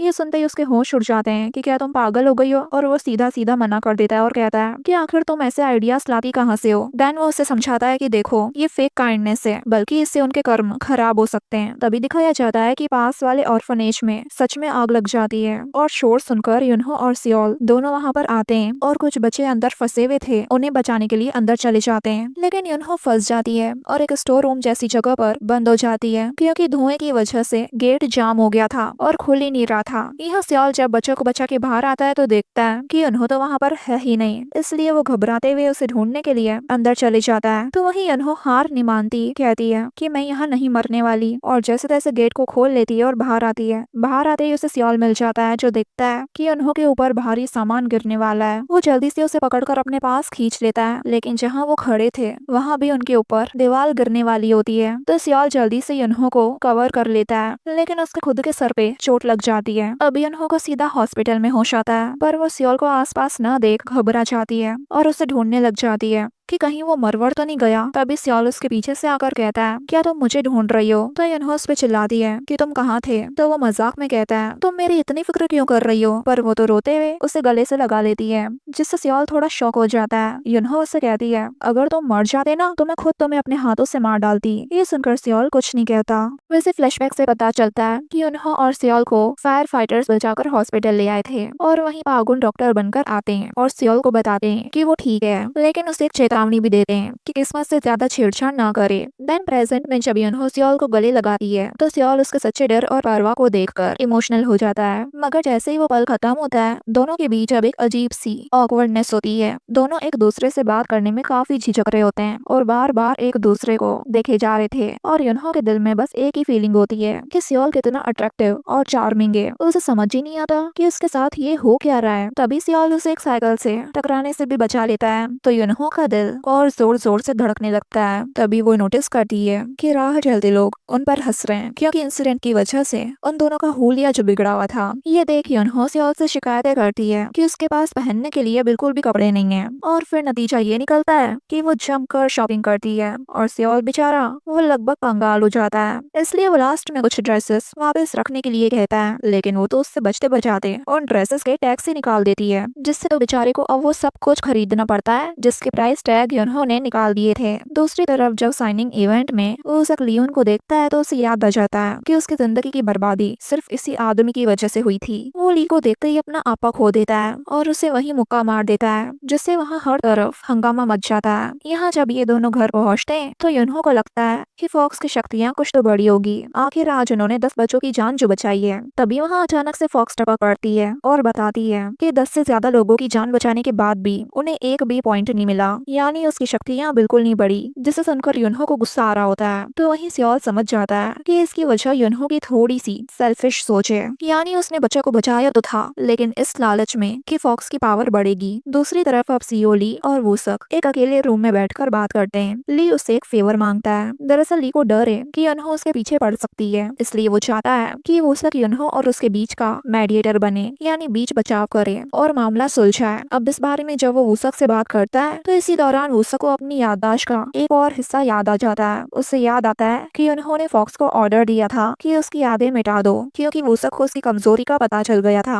इस बारे में जब वो ली को बताता है तो वो समझ जाता है कि उन्होंने उसकी याददाश्त इसलिए ही मिटाई होगी क्योंकि वूसक को उसकी कमजोरी का पता चल गया होगा। इसलिए अब वो उससे एक सौदा करता है कि अगर तुम उसकी कमजोरी के बारे में मुझे बता दो तो मैं तुम्हारी पूरी याददाश्त वापस लाने में मदद करूंगा। लेकिन ये सुनकर वूसक दुविधा में पड़ जाता है, क्योंकि एक तरफ तो उसे अपनी खोई हुई यादें चाहिए तो वहीं दूसरी तरफ वो युनहो से गद्दारी नहीं करना चाहता, इसलिए अब वो चुप रहता है और फैसला टाल देता है। तो वहीं अब सियोल और युनहो अच्छा कर्म करने का एक नया प्लान बनाते हैं। सियोल सजेशन देता है कि क्यों ना कोई ऐसा नेक काम किया जाए जिसे नकारा भी न जा सके और उन्हें स्पिरिचुअल पावर पाने के नियम भी समझ आ जाए। अब अगले दिन ही ये दोनों एक वृद्ध आश्रम यानी नर्सिंग होम पहुंचते हैं और वॉलंटियर वर्क करने लग जाते हैं और इसी दौरान भी उनकी नोक-झोंक जारी ही रहती है, लेकिन काम करने की बजाय उनसे काम बढ़ जाता है, यानी कपड़े धोने की मशीन खराब हो जाती है तो दोनों को मिलकर अपने हाथों से सारे कपड़े खुद धोने पड़ते हैं और सुखाने भी। इसी दौरान युनहो एक ओल्ड कपल को देख सोच में पड़ जाती है कि कोई एक ही इंसान से इतनी लंबी उम्र तक प्यार कैसे कर सकता है। और उसके बाद तो दोनों सियोल और युनहो अपनी नाकाम लव लाइफ के बारे में बातें करना शुरू हो जाते हैं। पता चलता है कि सियोल ने 2-4 लड़कियों को डेट करा था पहले, लेकिन उन्हें अहमियत देने से ज्यादा अपने सौकर को अहमियत दिया करता है और इसलिए उसकी लव लाइफ ज्यादा दिन तक चल ही नहीं पाई और इसलिए वो अभी तक सिंगल है, जबकि उन्होंने इंसान बन जाने के डर से कभी किसी से प्यार ही नहीं किया। अब सियोल को वो उदास दिखती है तो वो उसे मनाने की कोशिश करता है, पर युनहो को तो शरारत सूझने लगती है और वो पानी का पाइप लेके सियोल को गीला करने लग जाती है। बेचारा बहुत मना भी करता है कि ऐसा मत करो वरना कपड़े गीले हो जाएंगे, लेकिन वो नहीं मानती और दोनों के बीच पानी वाली मस्ती शुरू हो जाती है। इधर दिखाते हैं कि ली वापस कोरिया लौट आता है और अपने सेक्रेटरी चोई के साथ मिलकर डो चियोल यानी फॉक्स हंटर की तलाश कर रहा है। चोई बताता है कि डो चियोल ने अपनी सामने वाली जिम्मेदारियां ठुकरा दी थी, जिसकी वजह से उसकी पत्नी और बेटी शापित हो गए और फिर उनकी दर्दनाक मौत हो गई। तो वहीं अब इनकी पानी वाली शरारत खत्म हो चुकी थी, लेकिन इस चक्कर में बेचारा सियोल पूरा भीग चुका होता है। उसे गीली गीली शर्ट अच्छी ही नहीं लग रही थी,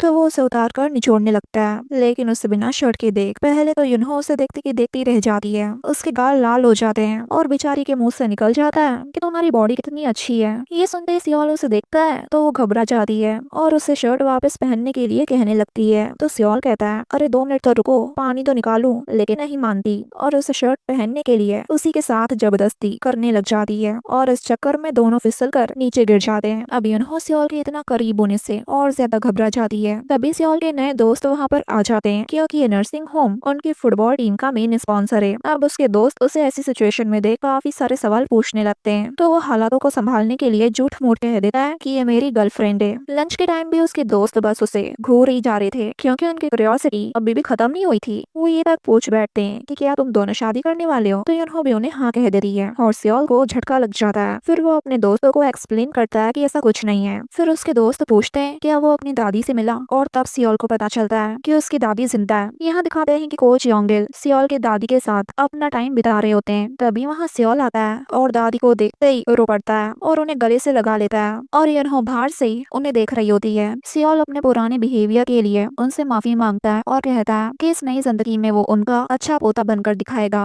वैसे यहाँ दादी की बातों से पता चलता है कि सियोल अक्सर उनसे मिलने आता है और उन्हें अलग अलग देश घुमाने ले जाता है और ये सब दादी के लिए किसी तोहफे से कम नहीं है। तो वहीं अब कोच और सियोल के बीच भी सुलह हो जाती है। कोच को लगता है कि मेडिकल बिल्स की वजह से सियोल पर बहुत दबाव है। वो बताते हैं कि उन्होंने अब भी सियोल का नाम टीम की लिस्ट में रखा है ताकि स्पॉन्सर डिस्काउंट मिल सके। और ये सुनकर सियोल इमोशनल हो जाता है कि कोच से बदतमीजी करने के बाद भी उन्हें उसका और उसकी दादी का ख्याल है। अब सियोल को उसकी दादी के साथ वक्त बिताते हुए देख यूनहो के फेस पर अपने आप स्माइल आ जाती है। तभी उसके सामने अचानक से एक बूढ़ा आदमी आ जाता है और उसे किसी बात के लिए दोषी ठहराते हुए उस पर हमला कर देता है और कहने लगता है कि ये सब तुम्हारी गलती है, तुम्हें मर जाना चाहिए। अब शोर सुनकर सियोल फौरन से बाहर आके यूनहो को बचा लेता है। अगले सीन में दिखाते हैं कि उस ओल्ड मैन की फैमिली यूनहो से माफी मांगती है और बताती है कि उन्हें डिमेंशिया है और वो आमतौर पर तो शांत रहते हैं, उन्हें भी नहीं पता कि आज वो इतना एग्रेसिव कैसे हो गए। देन जब यूनहो ओल्ड मैन का नाम हुआंग डोंग सिक सुनती है तो उसे अचानक याद आ जाता है कि वो तो 30 साल पहले उसका क्लाइंट था। अब रात में सियोल यूनहो के लिए खाना बनाता है ताकि उसका मन हल्का हो जाए और सही में वो थोड़ा अच्छा महसूस करती है उस खाने को खाकर। लेकिन बाद में वो इस बात को भी एक्सेप्ट करती है कि हाल ही में जो कुछ भी हुआ है वो सब उसकी सजा है। पर दिक्कत ये है कि वो इतनी बेरुखी से अपनी जिंदगी जीती रही कि उसे याद ही नहीं है कि उसने किस किस को दुख पहुंचाया। उसे दुखी देख सियोल उसे समझाता है और कहता है कि अब मुझे ये किस्मत की अदला बदली सजा नहीं लगती, क्योंकि इसकी वजह से मुझे अपनी दादी के साथ रहने का, उन्हें खुश रखने का दूसरा मौका मिला है। फिर वो उससे एक सवाल पूछता है, क्या इंसान बनकर तुम्हें एक भी अच्छा पल मिला है? ये सुनकर यूनहो थोड़ा सोचती है और समझ जाती है कि वो सियोल के लिए कुछ फील करने लगी है और वो बिना टाइम वेस्ट करे सीधा सीधा उससे ही पूछ लेती है कि क्या तुम मुझे डेट करोगे? ये सुनकर ही बेचारा शॉक हो जाता है और कहता है, तुम्हें पता भी है तुम क्या कह रही हो? वैसे यूनहो कन्फेस तो कर देती है कि वो उसे डेट करना चाहती है, मगर ट्विस्ट तब आता है जब पता चलता है कि यूनहो को सियोल बस अट्रैक्टिव लगता है, वो सच्ची मुच्ची उसे प्यार नहीं करती। उसने अपनी जिंदगी में सब आजमा लिया है, लेकिन बस डेट करना बाकी था। पहले वो डेट करने से डरती थी कि कहीं किसी इंसान के प्यार में पड़ के वो इंसान ही नहीं बन जाए, लेकिन अब वो इंसान बन ही चुकी है, तो वो डेटिंग करके अपनी बकेट लिस्ट को पूरा करना चाहती है। बेचारा सियोल ये सुनकर ही हैरान और परेशान हो जाता है, खासकर जब यूनहो बार बार उसे फ्लर्ट करने लगती है। ऐसा लगता है बेचारे को जबरदस्ती बॉयफ्रेंड बनना पड़ रहा हो। वो यूनहो के इस बिहेवियर से थोड़ा अनकंफर्टेबल होता तो है, लेकिन फिर भी उसकी खुशी के लिए उसकी सारी बातें मानता है। वैसे हालात और अजीब तब हो जाते हैं जब वो ऐलान करती है कि आज का काम खत्म होने के बाद वो दोनों डेट पर जाएंगे। देन ये दोनों वापस नर्सिंग होम आ जाते हैं और अपना वॉलंटियर वाला काम कंटिन्यू रखते हैं। वहाँ यूनहो जब एक नर्स से उस ओल्ड मैन डोंगसिक के बारे में पूछती है, वही जिसने यूनहो पे अटैक किया था,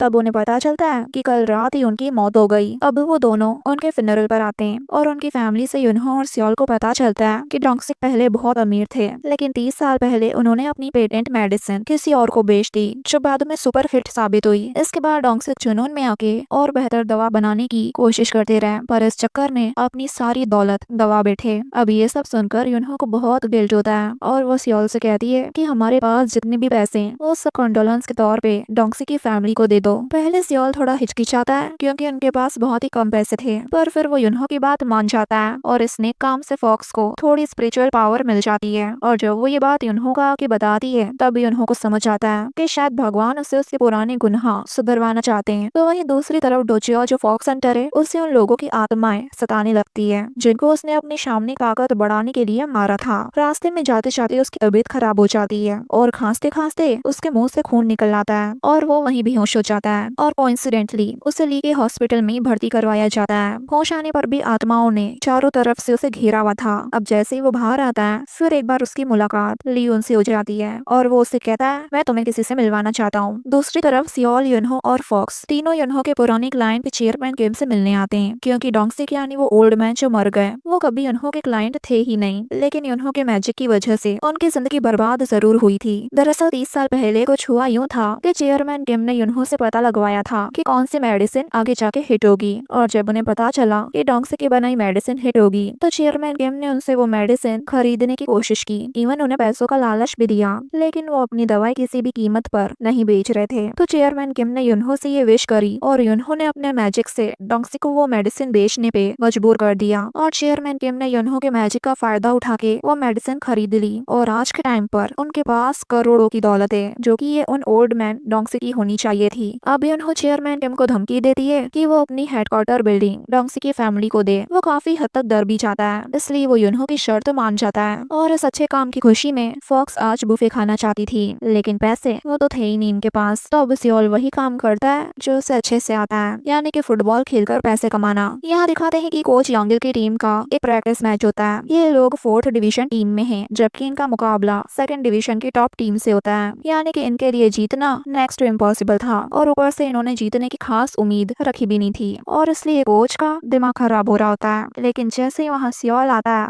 और मैदान में उतरता है सारा गेम पलट के रख देता है। वो इतना अच्छा खेलता है कि किसी को विश्वास ही नहीं हो रहा था कि वो लोग कभी मैच जीत भी सकते हैं और यूनहो भी अब उसे एक नए नजरिए से देखने लगती है। बट अनफॉर्चुनेटली जो उनकी अपोजिट टीम होती है वो गंदी चाली चलती है। वो लोग सियोल को काफी बार पकड़ते हैं, धक्का देके गिरा देते हैं, जिससे यूनहो को काफी गुस्सा आ रहा होता है और सियोल को उसे गुस्से में देख हंसी। खैर फिर से वो हिम्मत करके उठता है और जब वापस अपोजिट टीम उसे गिरा देती है तब उन्हें पेनल्टी मिल जाती है और स्कोर बराबर हो जाते हैं, यानी ना वो लोग जीते और ना हारे। पर जश्न मनाने की बजाय सियोल अपनी टीम को डांटने लगता है। उसका तो दिमाग ही खराब हो जाता है कि वो इतना खराब कैसे खेल सकते हैं और कोच खुद भी उसके डांट से बच नहीं पाते हैं। लेकिन बाद में उसे टीम की सच्ची हालत का पता चलता है कि खिलाड़ी कितनी मुश्किल से कमाते हैं और साथ ही पार्ट टाइम जॉब्स भी करते हैं, इसलिए ट्रेनिंग नहीं कर पाते हैं। अब मैच टाई होने की वजह से उन्होंने आज कुछ नहीं कमाया था, इसलिए सियोल अपनी डेट को लेकर परेशान हो जाता है। तो यूनहो से कहती है कोई बात नहीं, पैसे मैं कमा लूंगी और उसकी तारीफ करते हुए कहती है कि वैसे आज तुम खेलते हुए बड़े ही कूल लग रहे थे। लेकिन यूनहो को इस बात का दुख भी होता है कि उन्हें अपनी डेटिंग अभी के लिए पोस्टपोन करनी पड़ेगी। तभी वहाँ से सियोल का एक अमीर टीम में उससे बाय कहते हुए जाने ही लगता है कि वो दोनों ही उसे रोक लेते हैं क्योंकि उन्हें उनका शिकार जो मिल गया था। वो दोनों उसी से कुछ पैसे उधार ले लेते हैं और रात को अपनी डेट पर जाने के लिए रेडी हो जाते हैं। सियोल तो उसे देखता रह जाता है और कहता है महंगे कपड़ों में तुम वाकई अच्छी लगती हो। अब होती है दोनों की क्लासिक डेट नाइट शुरू। पहले वो जाते हैं नामसन टावर पर और वहाँ काफी सारे लॉक्स लगे हुए देख यूनहो एक्साइटेड होके खुद भी ये खरीदती है और उस पर लिखती है सब कुछ पहले जैसा हो जाए। तो सियोल ये देख थोड़ा चिढ़कर कहता है तुम कितनी अनरोमांटिक हो। तो ये सुनकर यूनहो उसे थोड़ा टीज करती है और फिर लॉक पर एक हार्ट शेप बनाकर कहती है लो हो गया रोमांटिक, और फिर उस लॉक को बाकी लॉक्स के साथ वहाँ लगा देती है। यहाँ लंदन में जब वूसक अपने घर पर आता है तो देखता है कि ली और फॉक्स हंटर उसके घर में घुसकर बैठे हैं और उन्होंने उसके डैड को भी बेहोश कर दिया है। वूसक को काफी गुस्सा आता है तो ली कहता है तुम्हें अपनी याददाश्त वापस चाहिए कि नहीं, और यही सीन कट हो जाता है। दूसरी तरफ ये दोनों डिनर करने एक रेस्टोरेंट में आ जाते हैं, लेकिन डिनर के दौरान माहौल काफी सीरियस हो जाता है क्योंकि सियोल उसे बताता है कि सेलिब्रिटी होने की वजह से वो कभी खुलकर किसी लड़की का हाथ पकड़ के डेट नहीं कर पाया। ये सुनकर यूनहो उदास होकर कहती है सेलिब्रिटी होना भी कितना एग्जॉस्टिंग होता होगा ना, जबकि मैं जो चाहे कर सकती हूँ और बाद में उन लोगों की यादें मिटा देती हूँ। तो वहीं अबली और डॉचियल दोनों वूसक के सामने बैठे होते हैं और डॉचियल अपनी पावर से वूसक की याददाश्त वापस लौटा देता है और वूसक बता देता है कि अब यूनहो एक इंसान बन चुकी है। दूसरी तरफ ये दोनों डेट के बाद एक वॉक पर निकलते हैं और यूनहो अपना हाथ देते हुए कहती है लो पकड़ो। तो सियोल पहले तो थोड़ा हिचकिचाता है, लेकिन लेकिन फिर उसका हाथ पकड़ लेता है क्योंकि वो काफी टाइम से एक नॉर्मल डेट करना चाहता था, जैसे पब्लिकली अपनी गर्लफ्रेंड का हाथ पकड़ना। पर यूनहो अब जब सियोल को डेट कर रही है तो उसका दिल बिल्कुल भी नहीं धड़कता। तो सियोल ये देख कहता है, क्या तुम मेरी फीलिंग्स के साथ खेल रही हो? तो वो कहती है, नहीं, लेकिन ये डेट मुझे हमेशा याद रहेगी। तो सियोल ये सुनकर कहता है, क्या जब चीजें नॉर्मल हो जाएगी तो तुम मेरी याददाश्त भी मिटा दोगी? और जब यूनहो हाँ कहती है तो वो साफ कह देता है कि मैं नहीं चाहता कि तुम मेरी यादें मिटाओ, मैं तुम्हें याद रखना चाहता हूँ। तो यूनहो मान लेती है कि अगर सियोल उसे भूल जाएगा तो उसे बहुत दुख होगा, पर फिर भी वो चाहती है कि सियोल एक नॉर्मल और सुकून भरी जिंदगी जिए। अगर उसे ये किस्मत बदलने वाली सच्चाई याद रही तो वो कभी आम इंसान की तरह नहीं जी पाएगा। और यही सोचकर वो फैसला करती है कि वो फॉक्स बनने के बाद उसकी यादें मिटा देगी। और अब क्योंकि इन पलों को सियोल बाद में याद नहीं रख पाएगा तो वो अब अपनी फीलिंग्स को कंट्रोल नहीं कर पाता और उसे अपने पास खींचकर किस कर लेता है। यूनहो तो एकदम फ्रीज हो जाती है, पर फिर तुरंत उसे पीछे धकेल देती है। तो सियोल उससे साफ साफ कहता है कि अगर उन्हें डेट करना है तो वो सब कुछ सही तरीके से करना चाहता है, यानी एक रियल डेट की तरह। ये सुनकर तो यूनहो घबराई जाती है और बेचारी के मुंह से एक शब्द तक नहीं निकलता।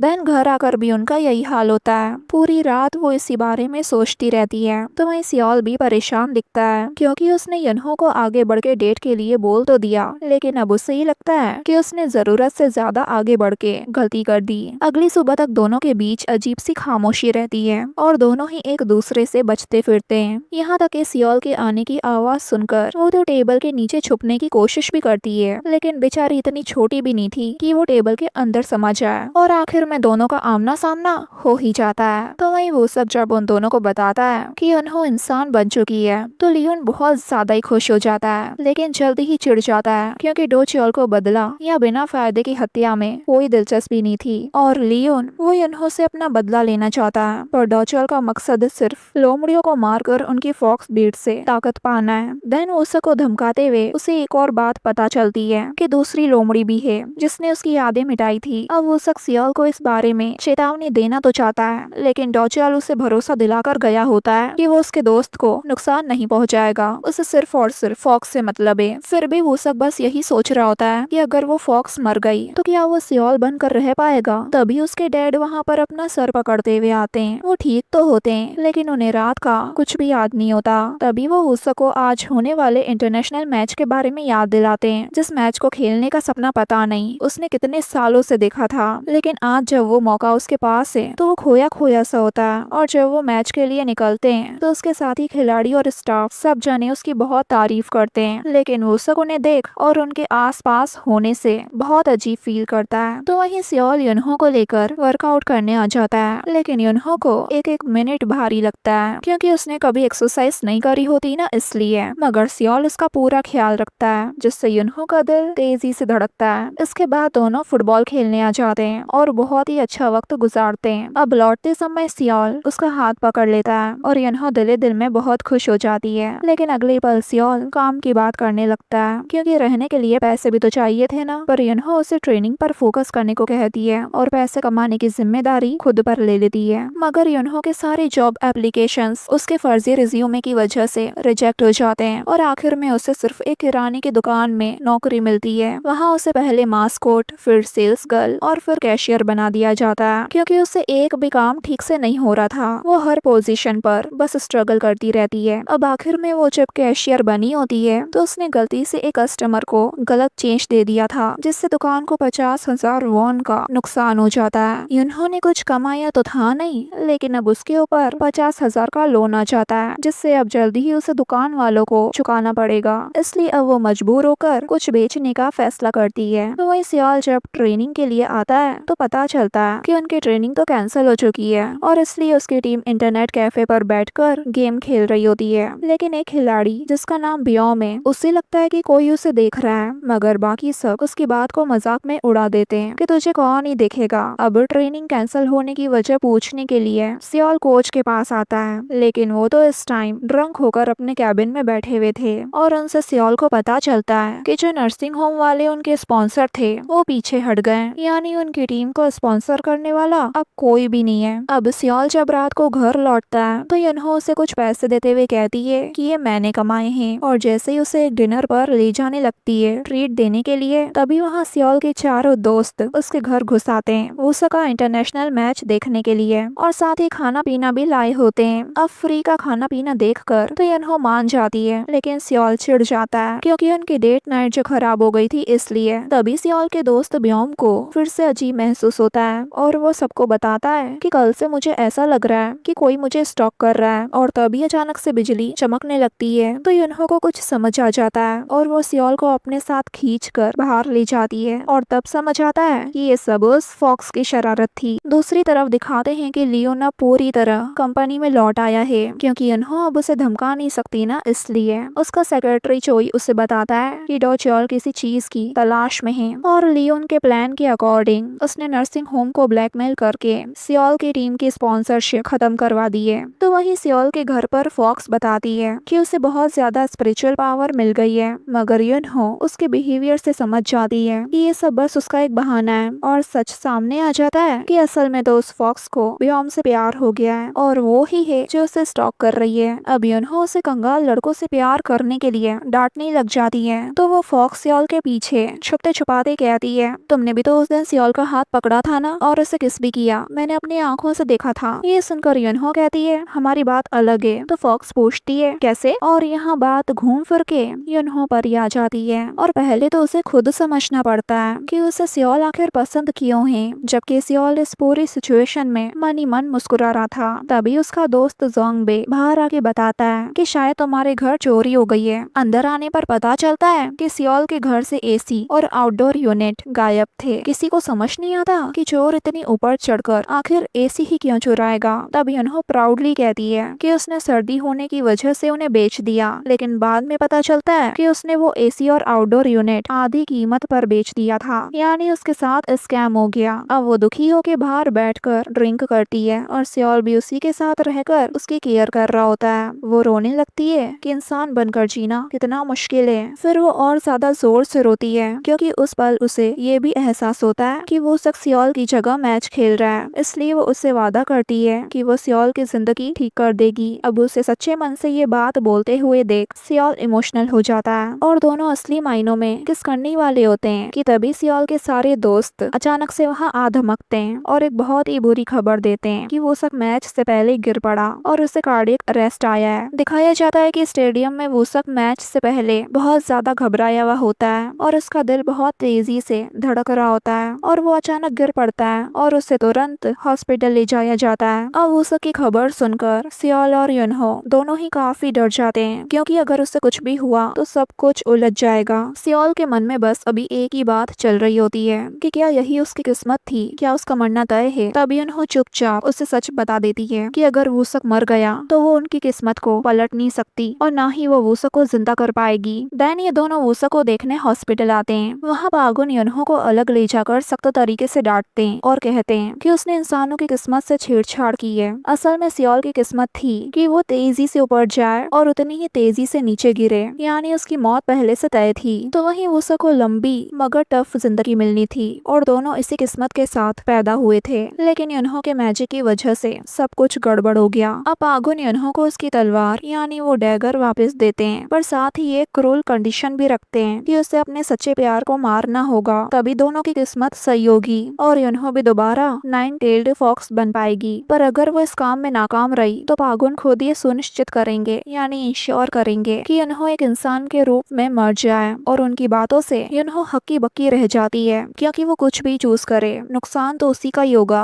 तो वहीं सियोल को वूसक के डैड से पता चलता है कि वूसक जिंदा है और अभी ठीक है और इस बात से अब सियोल थोड़ी राहत महसूस करता है। अब घर लौटते टाइम युनहो सियोल को पागुन और उसके बीच की बातचीत के बारे में बिल्कुल नहीं बताती, बल्कि ये सोचती है कि वूसक में ऐसा क्या खास है जो सियोल अपनी दोस्ती निभाने के लिए किसी भी हद से गुजर सकता है। तो सियोल बताता है कि वो दोनों एक दूसरे की सबसे बुरी कमजोरियां जानते हैं, फिर भी एक दूसरे के लिए कुर्बानी दे सकते हैं। अब युनहो खुद से सवाल करती है कि क्या उनके बीच भी ऐसा ही है, अगर वूसक मर गया या वो हमेशा इंसान बनी रही तो क्या सियोल और वो एक दूसरे से नफरत करने लगेंगे। फ्लैशबैक में दिखाते हैं कि युनहो ने पागुन के दिए ऑप्शंस को ठुकरा दिया था और बल्कि ये डिसाइड करा कि वो अपनी ताकत वापस पाएगी और हमेशा सियोल के साथ रहेगी और हर बार उसकी जान बचाएगी। अब प्रेजेंट में दिखाते हैं कि वूसक के टेस्ट रिपोर्ट आ गए होते हैं और डॉक्टर उससे बताते हैं कि उसे लास्ट स्टेज का हार्ट कैंसर है और उसके पास 6 महीने से भी कम टाइम है जीने के लिए। ये सुनकर तो वूसक के डैड पागल ही हो जाते हैं। तो वहीं वूसक ये सुनकर सदमे में चले जाता है और समझ जाता है कि उसे नहीं बल्कि सियोल को मरना था। इसलिए वो अपने डैड से कहता है मुझे सियोल से मिलना है। दूसरी तरफ जब 4th डिवीजन की टीम मैदान पहुंचती है अपनी प्रैक्टिस के लिए, तब उन्हें गेट बंद मिलता है क्योंकि उन्हें अभी तक ये पता नहीं चला था कि उनकी स्पॉन्सरशिप कैंसिल हो गई है। तो वही कोच योंगल स्पॉन्सरशिप ढूंढने में ही लगे हुए होते हैं और आज फिर से ट्रेनिंग कैंसिल कर देते हैं। तभी इन चारों के पास फॉक्स आती है और अपने मैजिक से मैदान का ताला खोल देती है। तो इन चारों को लगता है कि शायद ताला ही खराब होगा इसलिए खुल गया। वो लोग ताले को वापस लगा देते हैं और ब्योम फॉक्स से पूछता है कि हम लोग कुछ खाने जा रहे हैं, क्या तुम भी चलोगी हमारे साथ? और वो ब्योम के मुंह से ये सुनते ही फौरन से हाँ कर देती है। तो वहीं सियोल और युनहो हॉस्पिटल आते हैं वूसक से मिलने और वूसक उन्हें बताता है कि उन्होंने जो मेरी यादें मिटाई थी वो वापस आ चुकी है। युनहो कहती है इसमें सियोल की कोई गलती नहीं है, मैं खुद तुम्हारी यादें मिटाना चाहती थी। तो वूसक कहता है कि वो यादें मिटाने को लेकर बिल्कुल भी नाराज नहीं है और अपनी लालच के लिए माफी मांगता है, लेकिन वो चालाकी से सियोल पर दबाव डाल रहा होता है कि वो तुरंत अपनी किस्मत बदले क्योंकि वो अभी मरना नहीं चाहता था। युनहो ये देख गुस्से में आ जाती है क्योंकि वो उसकी बातों का मतलब अच्छे से समझ गई थी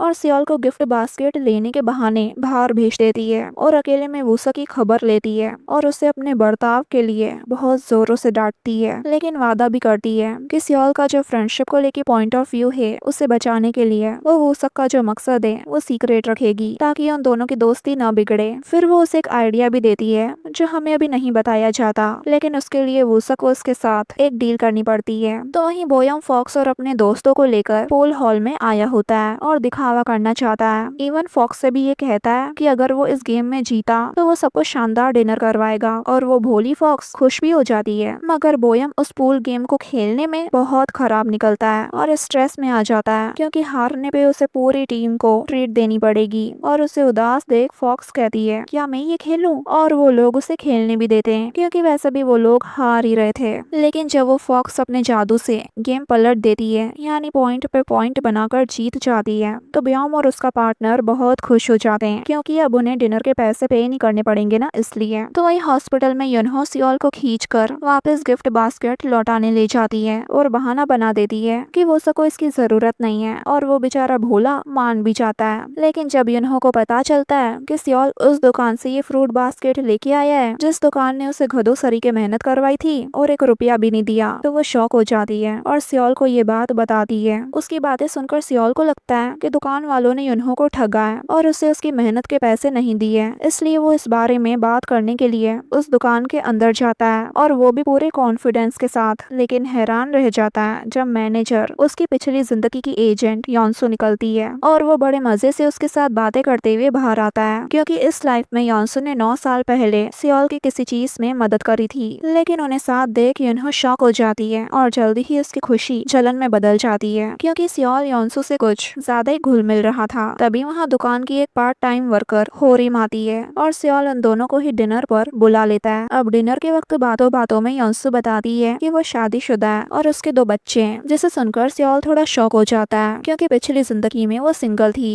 और जहाँ तक रही उसके करियर की बात, वो बताती है कि बच्चों के बाद रिज्यूमे में गैप की वजह से योंसो को स्पोर्ट्स इंडस्ट्री में लौटना मुश्किल हो गया, यानी घर गृहस्थी की वजह से वो अपने करियर में कभी आगे ही नहीं बढ़ पाई। अब उसकी कहानी सुनकर सियोल उसे अपनी टीम की मैनेजर बनने का ऑफर देता है और साथ ही उसका पहला काम भी कि उसे एक स्पॉन्सरशिप ढूंढना है। तो वहीं दूसरी तरफ फॉक्स और सियोल के दोस्त भी डिनर कर रहे होते हैं, लेकिन इसी दौरान एक खिलाड़ी जिसका नाम जोंगबे है वो अचानक से फॉक्स की तरफ अट्रैक्ट होने लगता है, मगर फॉक्स तो उसे बिल्कुल भाव भी नहीं देती क्योंकि उसे सिर्फ अपनी नजरों के सामने बोयम ही दिख रहा था। यानी जोंगबे फॉक्स को देखे जा रहा होता है तो वो ब्योम को, और दोनों के फ्लर्टिंग करने के चक्कर में माहौल बहुत अजीब सा हो जाता है और जो बाकी 2 खिलाड़ी होते हैं वो ये देख बेचारे जोंगबे पर तरस खाने लगते हैं। तो वहीं यहाँ डिनर के दौरान युनहो पूरा टाइम जलन के मारे योंसो को ही घूरती रहती है और बिल वूसक के दिए ब्लैक कार्ड से चुकाती है। फिर योंसो और होरिम यानी उस पार्ट टाइमर के जाने के बाद घर आकर युनहो सियोल से रूठ जाती है और शिकायतें करने लगती है कि सियोल ने तो उस पर ध्यान ही नहीं दिया। तो सियोल उससे माफी मांगता है और उसे समझाते हुए कहता है कि उसे बुरा लगा जब उसे पता चला कि उसके साथ साथ योंसो का करियर भी डूब गया है। तो उसकी बातें सुनकर युनहो कहती है कि अगर किसी की जिंदगी में सही इंसान आ जाए तो उसकी किस्मत भी बदल सकती है। तभी उसे उस पार्ट टाइमर होरिम का फोन आता है और पता चलता है कि गलती से उनके फोन एक्सचेंज हो गए। अब जब वो दोनों होरिम का फोन देने चाहते हैं यानी लौटाने चाहते हैं तो युनहो उसके फोन का लॉक स्क्रीन वॉलपेपर देखकर हैरान रह जाती है क्योंकि वॉलपेपर पर होरिम की फैमिली फोटो लगी हुई थी और उसमें उसके डैड कोई और नहीं बोंग चेंगे यानी वही ड्राइवर जिसे लियोन ने मार दिया था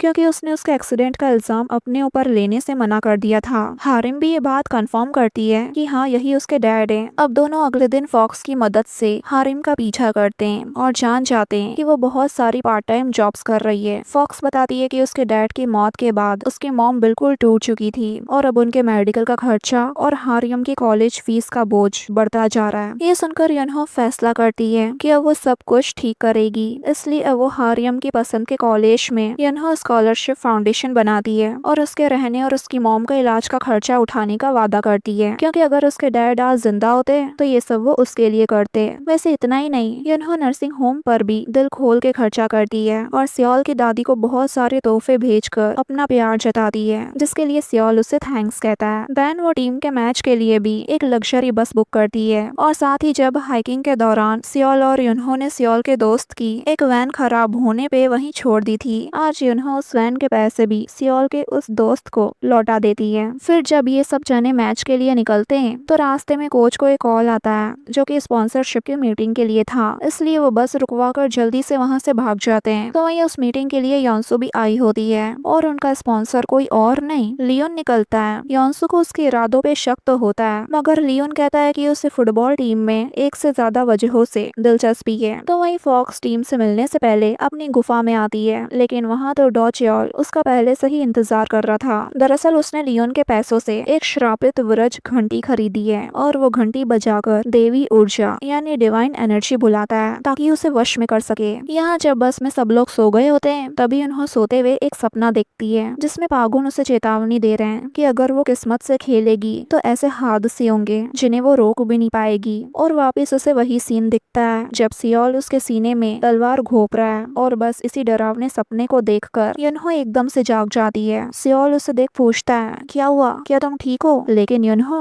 वो कुछ नहीं कह पाती और उसकी आंखों से आंसू निकलने लग जाते हैं। तो वहीं लियोन एक डरावना सपना देखता है जिसमें युनहो उसे धमकाती है और वो घबरा कर उठ जाता है। अब वो ऐसे डर डर के तो जी नहीं सकता था, इसलिए एक बंदूक उठाता है और कहता है आज मैं उस 9-टेल्ड फॉक्स का किस्सा ही खत्म कर दूंगा। अब यहीं से कहानी 30 घंटे पहले चली जाती है। वहीं जब युनहो रोने लगती है सियोल पूछता भी है कि आखिर क्या हुआ, पर युनहो उसे कुछ नहीं बताती और बस इतना कहती है कि कोई बड़ा तूफान आने वाला है। और अभी यही बात सियोल के दिमाग में घूम रही होती है जब ये लोग मैच के लिए रेडी हो रहे होते हैं। तभी वहाँ कोच योंसू के साथ आते हैं और सबको बताते हैं कि सबकी सैलरी बढ़ गई है। ये सुनकर टीम खुश हो जाती है और उनके अंदर खेलने का जुनून बढ़ जाता है और वो सब मैच के दौरान बहुत अच्छा परफॉर्म करते हैं। युनहो ऑडियंस में बैठी होती है और उन्हें जोश में खेलते हुए देख खुश होती है और थोड़ी हैरान भी कि सब इतने खुश क्यों लग रहे हैं। तभी लियोन उसके पास आकर घमंड में बताता है कि वो इस लूजर टीम का मालिक बना है और उसे अब ये भी पता है कि युनहो इंसान बन चुकी है और अब वो उससे बदला लेने के लिए उसके पास वाले लोगों को परेशान करेगा और पहला नंबर सियोल का होगा। युनहो ये सुनकर घबरा जाती है। तभी सियोल लियोन को देख लेता है और उसे याद आ जाता है कि ये तो वही है जो फॉक्स हंटर के साथ मिलकर उसे मारना चाहता था। वो फौरन से वहाँ आकर युनहो को उससे दूर करता है और लियोन को एक मुक्का मार देता है, लेकिन लियोन को कोई फर्क नहीं पड़ता बल्कि वो मुस्कुराने लगता है और इसके बाद वो टीम को ही ड्रॉप कर देता है, यानी कि उनका स्पॉन्सरशिप गया, जिससे कोच और पूरी टीम घबरा जाती है और कोच को अभी सियोल पे बहुत गुस्सा आ रहा होता है। तो वहीं वो युनहो को पकड़ के तुरंत सियोल के लिए रवाना होता है क्योंकि उसे डर होता है कि कहीं लियोन उसे नुकसान न पहुंचा दे। तो युनहो उसे शांत करती है और दिलासा देती है कि उसे कुछ नहीं होगा क्योंकि उनके पास अभी फॉक्स जो है। तो वहीं उस फॉक्स को दिखाते हैं जो उनके पास ही खड़ी होती है और उन्हें चेतावनी देने की कोशिश कर रही थी, लेकिन ना तो ये दोनों उसे देख पा रहे थे और ना सुन पा रहे थे। एक फ्लैशबैक में दिखाते हैं कि फॉक्स की आत्मा डॉचियोल के घंटी की वजह से उसके शरीर से बाहर निकल जाती है और उसका शरीर अब डॉचियोल की कठपुतली बन चुका होता है और डॉचियोल को उसके पास से फॉक्स बीट नहीं मिलता क्योंकि वो युनहो के पास होता है। वैसे डॉचियोल ने अपनी सारी शक्ति उसे कंट्रोल करने में लगा दी है। अगर वो जल्दी ही फॉक्स बीट नहीं निकलता तो उसकी मौत हो जाएगी, इसलिए अब उसने फॉक्स की कठपुतली को फॉक्स बीट लाने का ऑर्डर दिया होता है। यहाँ जब ये दोनों सियोल जाने के लिए ट्रेन में बैठते हैं तभी उन्हें नोटिस करती है कि सियोल ने वही पिंक कलर का स्वेटर पहना हुआ है जो उसने सपने में पहना था जब उसने उसे चाकू मारा था। अब उन्हें आने वाले अंजाम को थोड़ी देर टालने के लिए वो यहीं रुकने का फैसला करती है और एक साइट सीइंग डेट का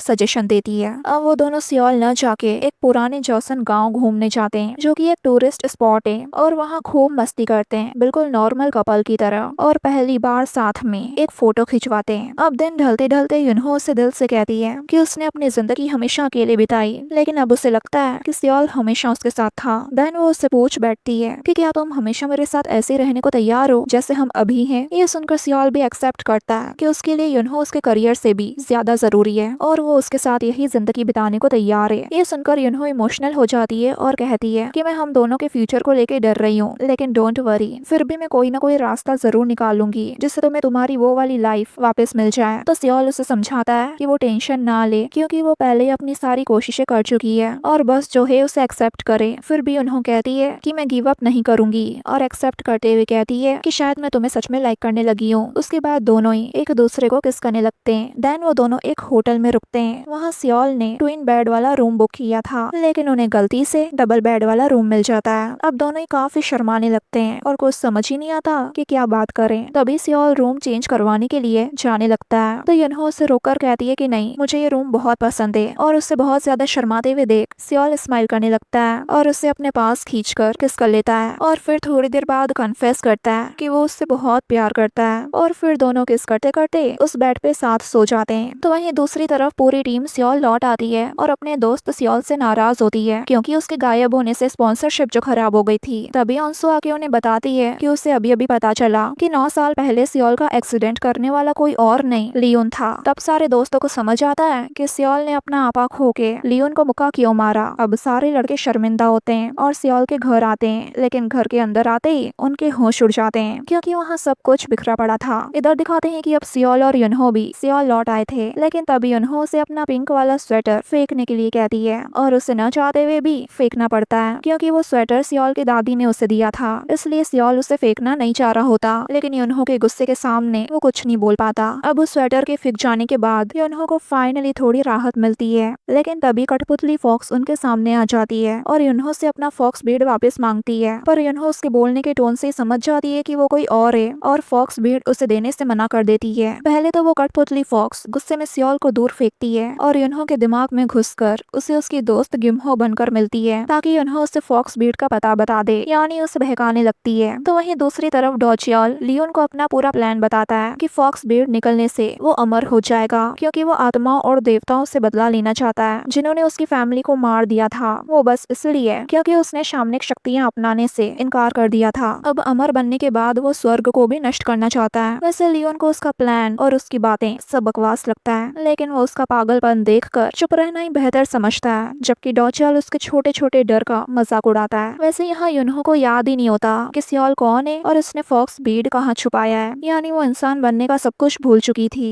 अब फॉक्स बीड कहाँ रखा है ये याद दिलाने के लिए वो युनहो को काफी जगह ले जाती है, फिर वूसक के हॉस्पिटल रूम में भी, और तभी असली फॉक्स वहाँ पर आके अपने जादू से युनहो को होश मिलाती है। तो वहीं रियलिटी में दिखाते हैं कि युनहो बेहोश होती है और सियोल उसे उठाने की कोशिश कर रहा होता है। अब युनहो को सब याद आते देख वो कठपुतली युनहो को मारने की कोशिश करते हुए उसे फॉक्स बीड का पता पूछने लगती है कि उसने उसे कहाँ छुपाया है, लेकिन युनहो नहीं बताती। तब फॉक्स युनहो को डैगर की याद दिलाती है जो कि अभी प्रेजेंट टाइम में युनहो के पास ही होता है। फॉक्स उस डैगर को सियोल के सामने लाती है और युनहो जैसे तैसे उससे बताती है कि इसे मेरे हाथ में रखो। सियोल वैसा ही करता है और उसके माइंड में जो युनहो होती है उसके हाथ में अपने आप वो खंजर आ जाता है जिससे वो उस कठपुतली को एक झटके में मार देती है और फॉक्स की आत्मा वापस उसके शरीर में आ जाती है और युनहो उठ जाती है। तो वहीं डॉचियल का उसकी कठपुतली से कनेक्शन टूट जाता है और अचानक से उसके मुंह से खून आने लगता है। अब लियोन ये देख उसे तुरंत हॉस्पिटल पहुंचाता है, लेकिन जिन जिन आत्माओं को आज तक डॉचियल निगला था वो उसे अब सताने लगती है। कोई भी डॉक्टर उसे संभाल नहीं पाता और डॉचियल उन आत्माओं से गिड़गिड़ाते हुए माफी मांगने लगता है, लेकिन अब कोई फायदा नहीं था। तो वहीं उसकी हालत देख लियोन अब काफी डर गया था और उसे लगता है कि अब युनहो उसके पीछे आएगी क्योंकि फॉक्स फिर से उसके साथ है। यहाँ दिखाते हैं कि सियोल के दोस्तों ने उसका घर ठीक कर दिया था और कुछ भी चोरी नहीं हुआ होता जैसा कि उन लोगों को लगा था। अब सारे दोस्त वहाँ से चले जाते हैं और युनहो अपने रूम में आराम कर रही होती है। सियोल सोचता है कि युनहो का मूड अच्छा करने के लिए उसे कुछ बनाना चाहिए, इसलिए वो खाना बनाने का सामान लेने बाहर आ जाता है, यानी ग्रोसरी शॉपिंग करने। तो वहीं सियोल के घर पर लियोन बंदूक लेकर पहुंच जाता है और युनहो को उसके घर से बाहर निकालकर उस पर अपनी बंदूक तानते हुए कहता है कि वो डॉचियल की तरह खत्म नहीं होगा। युनहो ये देख घबरा जाती है। अब वो युनहो को गोली मारने वाला होता है कि सियोल वहाँ पहुंचकर उसकी बंदूक को ऊपर कर देता है और युनहो बच जाती है। अब उन दोनों के बीच हाथापाई होने लगती है तो लियोन सियोल को दूर फेंक देता है और जैसे फिर युनहो को मारने वाला होता है तो इस बार सियोल बीच में आ जाता है है और उसके पेट पे गोली लग जाती है। ये देख लियोन घबरा कर वहाँ से भाग जाता है। तो वहीं उन्हों रोते हुए आसमान की तरफ देख चीखती है और देवताओं से अपने प्यार को छीन लेने का आरोप लगाती है। सियोल उसे पकड़ने की कोशिश करता है लेकिन बेहोश हो जाता है। अब युनहो ये देख बहुत रोती है और उसे जल्दी से हॉस्पिटल लेके आती है। उसे समझ ही नहीं आ रहा था कि वो क्या करे और ऊपर से डॉक्टर भी सियोल की कंडीशन को देख साफ साफ कह देते हैं कि उसकी हालत बहुत गंभीर है और युनहो को बुरे वक्त के लिए तैयार रहना होगा। यानी कि डॉक्टर सीधा सीधा उसे जवाब दे देते हैं। देन न्यूज से वूसक को पता चलता है कि सियोल को गोली लगी है। वो उसी हॉस्पिटल में होता है और तुरंत उसके पास पहुंचता है। वहाँ उसे युनहो मिलती है जो सियोल के पास खड़ी हुई थी और उसकी कंडीशन के लिए अपने आप को दोष दे रही थी। अब वो जैसे वूसक को देखती है तो तभी उसके दिमाग में सियोल को बचाने का एक आइडिया आता है। अब वो वूसक को नामसन किले की दीवार पर ले जाती है, वही जगह जहाँ उनकी पहली डेट हुई थी और सियोल ने उसे किस किया था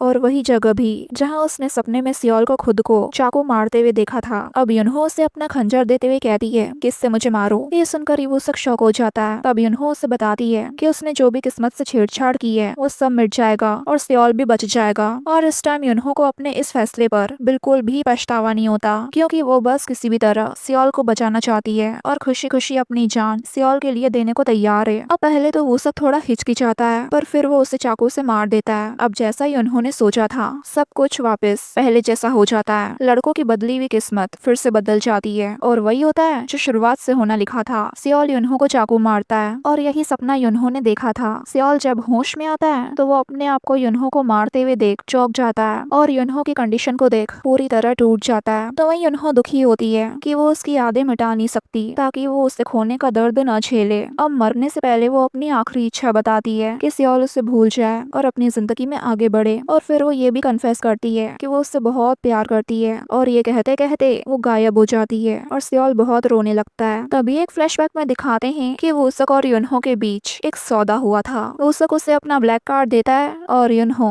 फॉक्स का फॉक्स बीड उसे एक बिना पहचान वाले डिब्बे में सुरक्षित रखने के लिए दे देती है। वूसक उससे कहता है कि तुम्हें मुझ पर भरोसा नहीं करना चाहिए, लेकिन युनहो कहती है कि इंसान पूरी तरह बुरे नहीं होते बल्कि हालात उन्हें मजबूर कर देते हैं। और फिर जब वूसक उसके खंजर से जब उसे मारता है तो युनहो के निस्वार्थ बलिदान की वजह से फॉक्स बीड अपनी पूरी शक्ति में पहुंच जाता है और इस कारण फॉक्स एक असली 9-टेल्ड फॉक्स बन जाती है। फिर बाद में दिखाते हैं कि जब वूसक और सियोल डॉक्टर के पास बैठे होते हैं तो डॉक्टर बताता है कि सियोल के पास जीने के लिए बस 1 साल है। और तभी फॉक्स चुपके से आके सियोल का ब्रेन कैंसर ठीक करके वहाँ से चली जाती है। लेकिन इसमें उसकी बहुत सारी स्पिरिचुअल पावर खर्च हो जाती है और उसे अब ठीक होने में पूरे 10 साल लग जाएंगे। सियोल और डॉक्टर दोनों टेस्ट रिपोर्ट देख हैरान होते हैं कि कैंसर अचानक गायब कैसे हो गया। तो वहीं कोरिया के परंपरा के अनुसार मरने के बाद आत्माएं रिवर ऑफ 3 क्रॉसिंग पर पहुंचती है। वहाँ फेरी मैन पीने के लिए उन्हें एक लिक्विड देते हैं जिससे वो अपनी पिछली जिंदगी भूल जाते हैं और फिर वो नाव उन्हें परलोक ले जाती है। अब जब युनहो मरने के बाद वहाँ पहुँचती है उसके दुख की वजह से वहाँ लगातार तूफान बना रहता है। वहाँ वो लिक्विड पीने से मना कर देती है और उसका दिल इतना भारी होता है कि वो चल भी नहीं पाती और वो बहुत टाइम तक ऐसे ही फ्रीज बनकर बैठी रहती है। अब फाइनली पागोन उसके पास आते हैं और उसे सब छोड़ देने के लिए कहते हैं, लेकिन युनहो नहीं मानती। अब पूरे 9 साल बाद दिखाते हैं कि पागोन अब युनहो पर भरोसा करते हैं और उसे फिर 9-टेल्ड फॉक्स के रूप में जीवित कर देते हैं। वैसे नाव वाला फेरी मैन उसे चेतावनी भी देता है कि युनहो कोई ना कोई मुसीबत जरूर खड़ी करेगी क्योंकि वो ट्रबल में कर जो है। लेकिन पागोन को इस बार युनहो पर पूरा भरोसा होता है और वो कहते हैं कि वो समझ चुकी है और इस बार वो अपना रास्ता खुद ढूंढ लेगी। वैसे एक सवाल अभी भी बाकी है कि जिन लोगों की किस्मत युनहो ने बदली थी उनका क्या हुआ। दिखाते हैं कि युनहो के मरने के 1 साल बाद फॉक्स सोसाइटी में घुल मिल चुकी है। तो वहीं सियोल अब भी थॉमस FC का हिस्सा है और अपनी जीत से टीम को फिर से पहली डिवीजन में पहुंचा देता है। और जो ओल्ड मैन है जिन्होंने नर्सिंग होम में युनहो पर हमला किया था और दूसरे दिन उनकी मौत की खबर आई थी, वो अब जिंदा है और एकदम हेल्दी और सक्सेसफुल है। और जिस ड्राइवर को लियो ने मार दिया था वो भी जिंदा है और उनकी वाइफ हेल्दी है और उसकी बेटी हारिम ग्रेजुएट हो चुकी है। हारिम सियोल से एयरपोर्ट पर ऑटोग्राफ लेती है और अपने डैड को दिखाने लाती है, लेकिन ये जानकर हैरान होती है कि उसे उसका नाम कैसे पता। तब उसके डैड बताते हैं कि अरे तुम्हारा नाम तो तुम्हारे सूटकेस पर ही लिखा हुआ है। तो वहीं सियोल को हारिम से मिलकर अच्छा लगता है, लेकिन वो अंदर से उदास होता है क्योंकि योंसू को हारिम याद ही नहीं है और अब योंसू वापस इस टाइम सिंगल है और सियोल की एजेंट है। वैसे दिखाते हैं कि वो शैतान डॉचियोल भी वापस जिंदा हो जाता है, लेकिन अपनी शमानी हरकतों की वजह से उसे सब याद रहता है और अभी भी वो अपनी हरकतों से बाज नहीं आता, क्योंकि वो फॉक्स से फॉक्स बीट चुराने की वापस कोशिश करता है। लेकिन इस बार वो फॉक्स पहले जैसी भोली नहीं होती, बल्कि 9 टेल्ड फॉक्स बनने के बाद वो चालाक हो गई थी और बहुत सारी आत्माओं को अपने साथ लाके डॉचेल पर छोड़ देती है, जिन जिन को उसने निगला था, और वो सारी आत्माएं मिलकर उसे खत्म कर देती है। और जहाँ तक रही लियोन की बात, उसे सबक सिखाने के लिए युनहो और फॉक्स को कुछ करना ही नहीं पड़ता, वो खुद ही जेल पहुंच जाता है अपने कारनामों की वजह से। ये थी सारी युनहो के मरने के ठीक 1 साल बाद की कहानी। अब 9 साल बाद दिखाते हैं कि सियोल वूसक से मिलता है, जो अब अपने डैड के साथ एक स्पोर्ट्स बार चला रहा था और अपनी इस लाइफ से खुश भी था। और जहाँ तक रही हिट एंड रन वाले एक्सीडेंट की बात, जो लियोन ने पहले करा था वो तो कभी हुआ ही नहीं था, यानी वो मोमेंट भी मिट गया था। वूसक की बातों से पता चलता है कि वो कुछ समय खिलाड़ी रहा और फिर रिटायर हो गया। देन सियोल बताता है कि वो भी अब रिटायर हो रहा है और उसने 10 साल पहले ही एक 4th डिवीजन टीम खरीदी थी और वो टीम किसी और की नहीं, कोच योंगिल की थी। देन यहाँ हमें सियोल के चारों दोस्तों के बारे में भी पता चलता है कि ब्योम अब जीएम में है, ग्योनहुन अब भी खेल रहा है, जोंगबे ने फैमिली का रेस्टोरेंट संभाल लिया है और चीसो वो के लेग्यो और नेशनल टीम के लिए खेल रहा है। फिर वो वूसक से अपना दर्द बांटता है कि वो अब भी युनहो को भूल नहीं पाया है। उसे यकीन है कि वो किसी न किसी रूप में उसके आसपास है, क्योंकि पिछले 10 साल में उसके साथ कुछ भी बुरा नहीं हुआ है। अब वो युनहो को याद करते करते अपने उसी घर में आ जाता है जहाँ वो युनहो के साथ रहता था, और अब अपने यकीन को साबित करने के लिए वो घर की छत पर चढ़ जाता है और रोते हुए कहता है, मुझे अभी भी लगता है कि तुम मेरे आसपास हो, मैं तुम्हें फील कर सकता हूँ। और फिर वो खुद से कहता है, ये मैं क्या कर रहा हूँ, लेकिन इस चक्कर में उसका पैर फिसल जाता है और जैसे ही वो गिरने वाला होता है, युनहो उसे आकर बचा लेती है। एक पल के लिए तो सियोल को उसे अपनी नजरों के सामने देख विश्वास ही नहीं होता, तो वहीं युनहो उसे रेकलेस होने के लिए डांटने लगती है कि अगर उसे कुछ हो जाता तो वहीं सियोल रोते हुए उसे गले से लगा लेता है और तभी उसे युनहो की बातों से ये रियलाइज होता है कि वो पिछले 1 साल से उसकी रक्षा कर रही थी। वहाँ फॉक्स भी होती है जो उन दोनों की मुलाकात से खुश होती है और फिर वो वहाँ से इन दोनों को अकेला छोड़ चली जाती है। यहाँ सियोल युनहो से शिकायतें करता है कि वो कभी उसके सामने क्यों नहीं आई, तो युनहो मानती है कि वो अपने डर के कारण उससे दूर रही, क्योंकि उसे फिर से उसे खोने का डर था। वैसे उनकी मुलाकात में खुशी भी होती है और शिकायतें भी। वैसे सियोल खुश है कि वो वापस आ गई, लेकिन उससे इस बात का दुख भी होता है कि वो 10 साल तक अकेला ही शोक मनाता रहा। युनहो अब भी उसे यही कहती है कि वो फिर से उसे खोने से डरती है, तो सियोल कहता है कि हाँ, मैं एक दिन मर जाऊंगा, लेकिन जो याद हम साथ मिलकर बनाएंगे वो मेरे लिए सबसे कीमती होगी।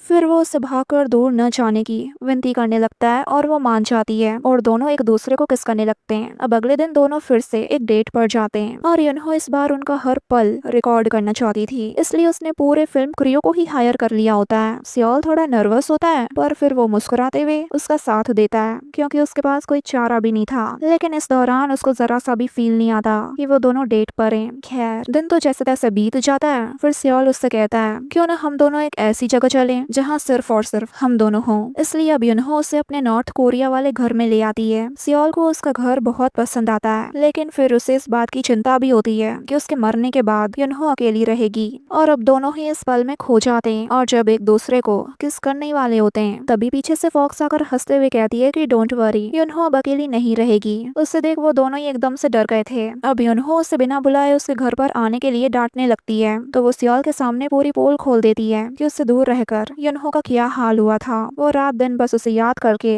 रोती रहती थी। अब युनहो उसे चुप करवा कर वहाँ से भगा देती है और सियोल से कहती है कि ऐसा कुछ भी नहीं है, तो वही सियोल बस मुस्कुरा देता है और फिर दोनों रात को बातें करते हुए सोफे पर ही सो जाते हैं। अब जब सुबह युनहो उठती है तो उसे एक फ्यूचर का विजन दिखता है, जिसमें साल 2096 में वो सियोल की कब्र पर खड़ी है। लेकिन इस बार वो ये विजन देख टूटती नहीं, क्योंकि उसे एहसास होता है कि किस्मत बदलने की वजह से उसने वूसक के सफल खिलाड़ी बनने की भविष्यवाणी सही देखी थी। अब भले ही उसे पता है कि एंड क्या होगा, लेकिन वो उस पर इतना ध्यान नहीं देती, बल्कि वो डिसाइड करती है कि वो अपने और सियोल के साथ के सफर पर ही ध्यान देगी, यानी कल में नहीं आज में जिएगी। अब कुछ टाइम बाद वो सियोल को अपने आइलैंड पे ले जाती है, लेकिन वहाँ वो दोनों इस बात पर मजाक में झगड़ते हैं कि युनहो के मैजिक के बिना सियोल वहाँ पर आएगा जाएगा कैसे। तो युनहो तब बताती है कि वो दोनों के लिए वहाँ एक घर बना रही है और आखिर में उन्हें पता है कि आगे उनके लिए जीवन में खुशियां ही खुशियां हैं। और इसी के साथ हमारे इस ड्रामा की हैप्पी बट बिटर स्वीट वाली एंडिंग होती है गाइस। वैसे आपको ये ड्रामा और मेरी एक्सप्लेनेशन कैसी लगी कमेंट करके जरूर बताना, और अगर आप मेरे चैनल पर नए हैं तो सब्सक्राइब, लाइक एंड हाइप करना मत भूलना गाइस। Thanks for watching.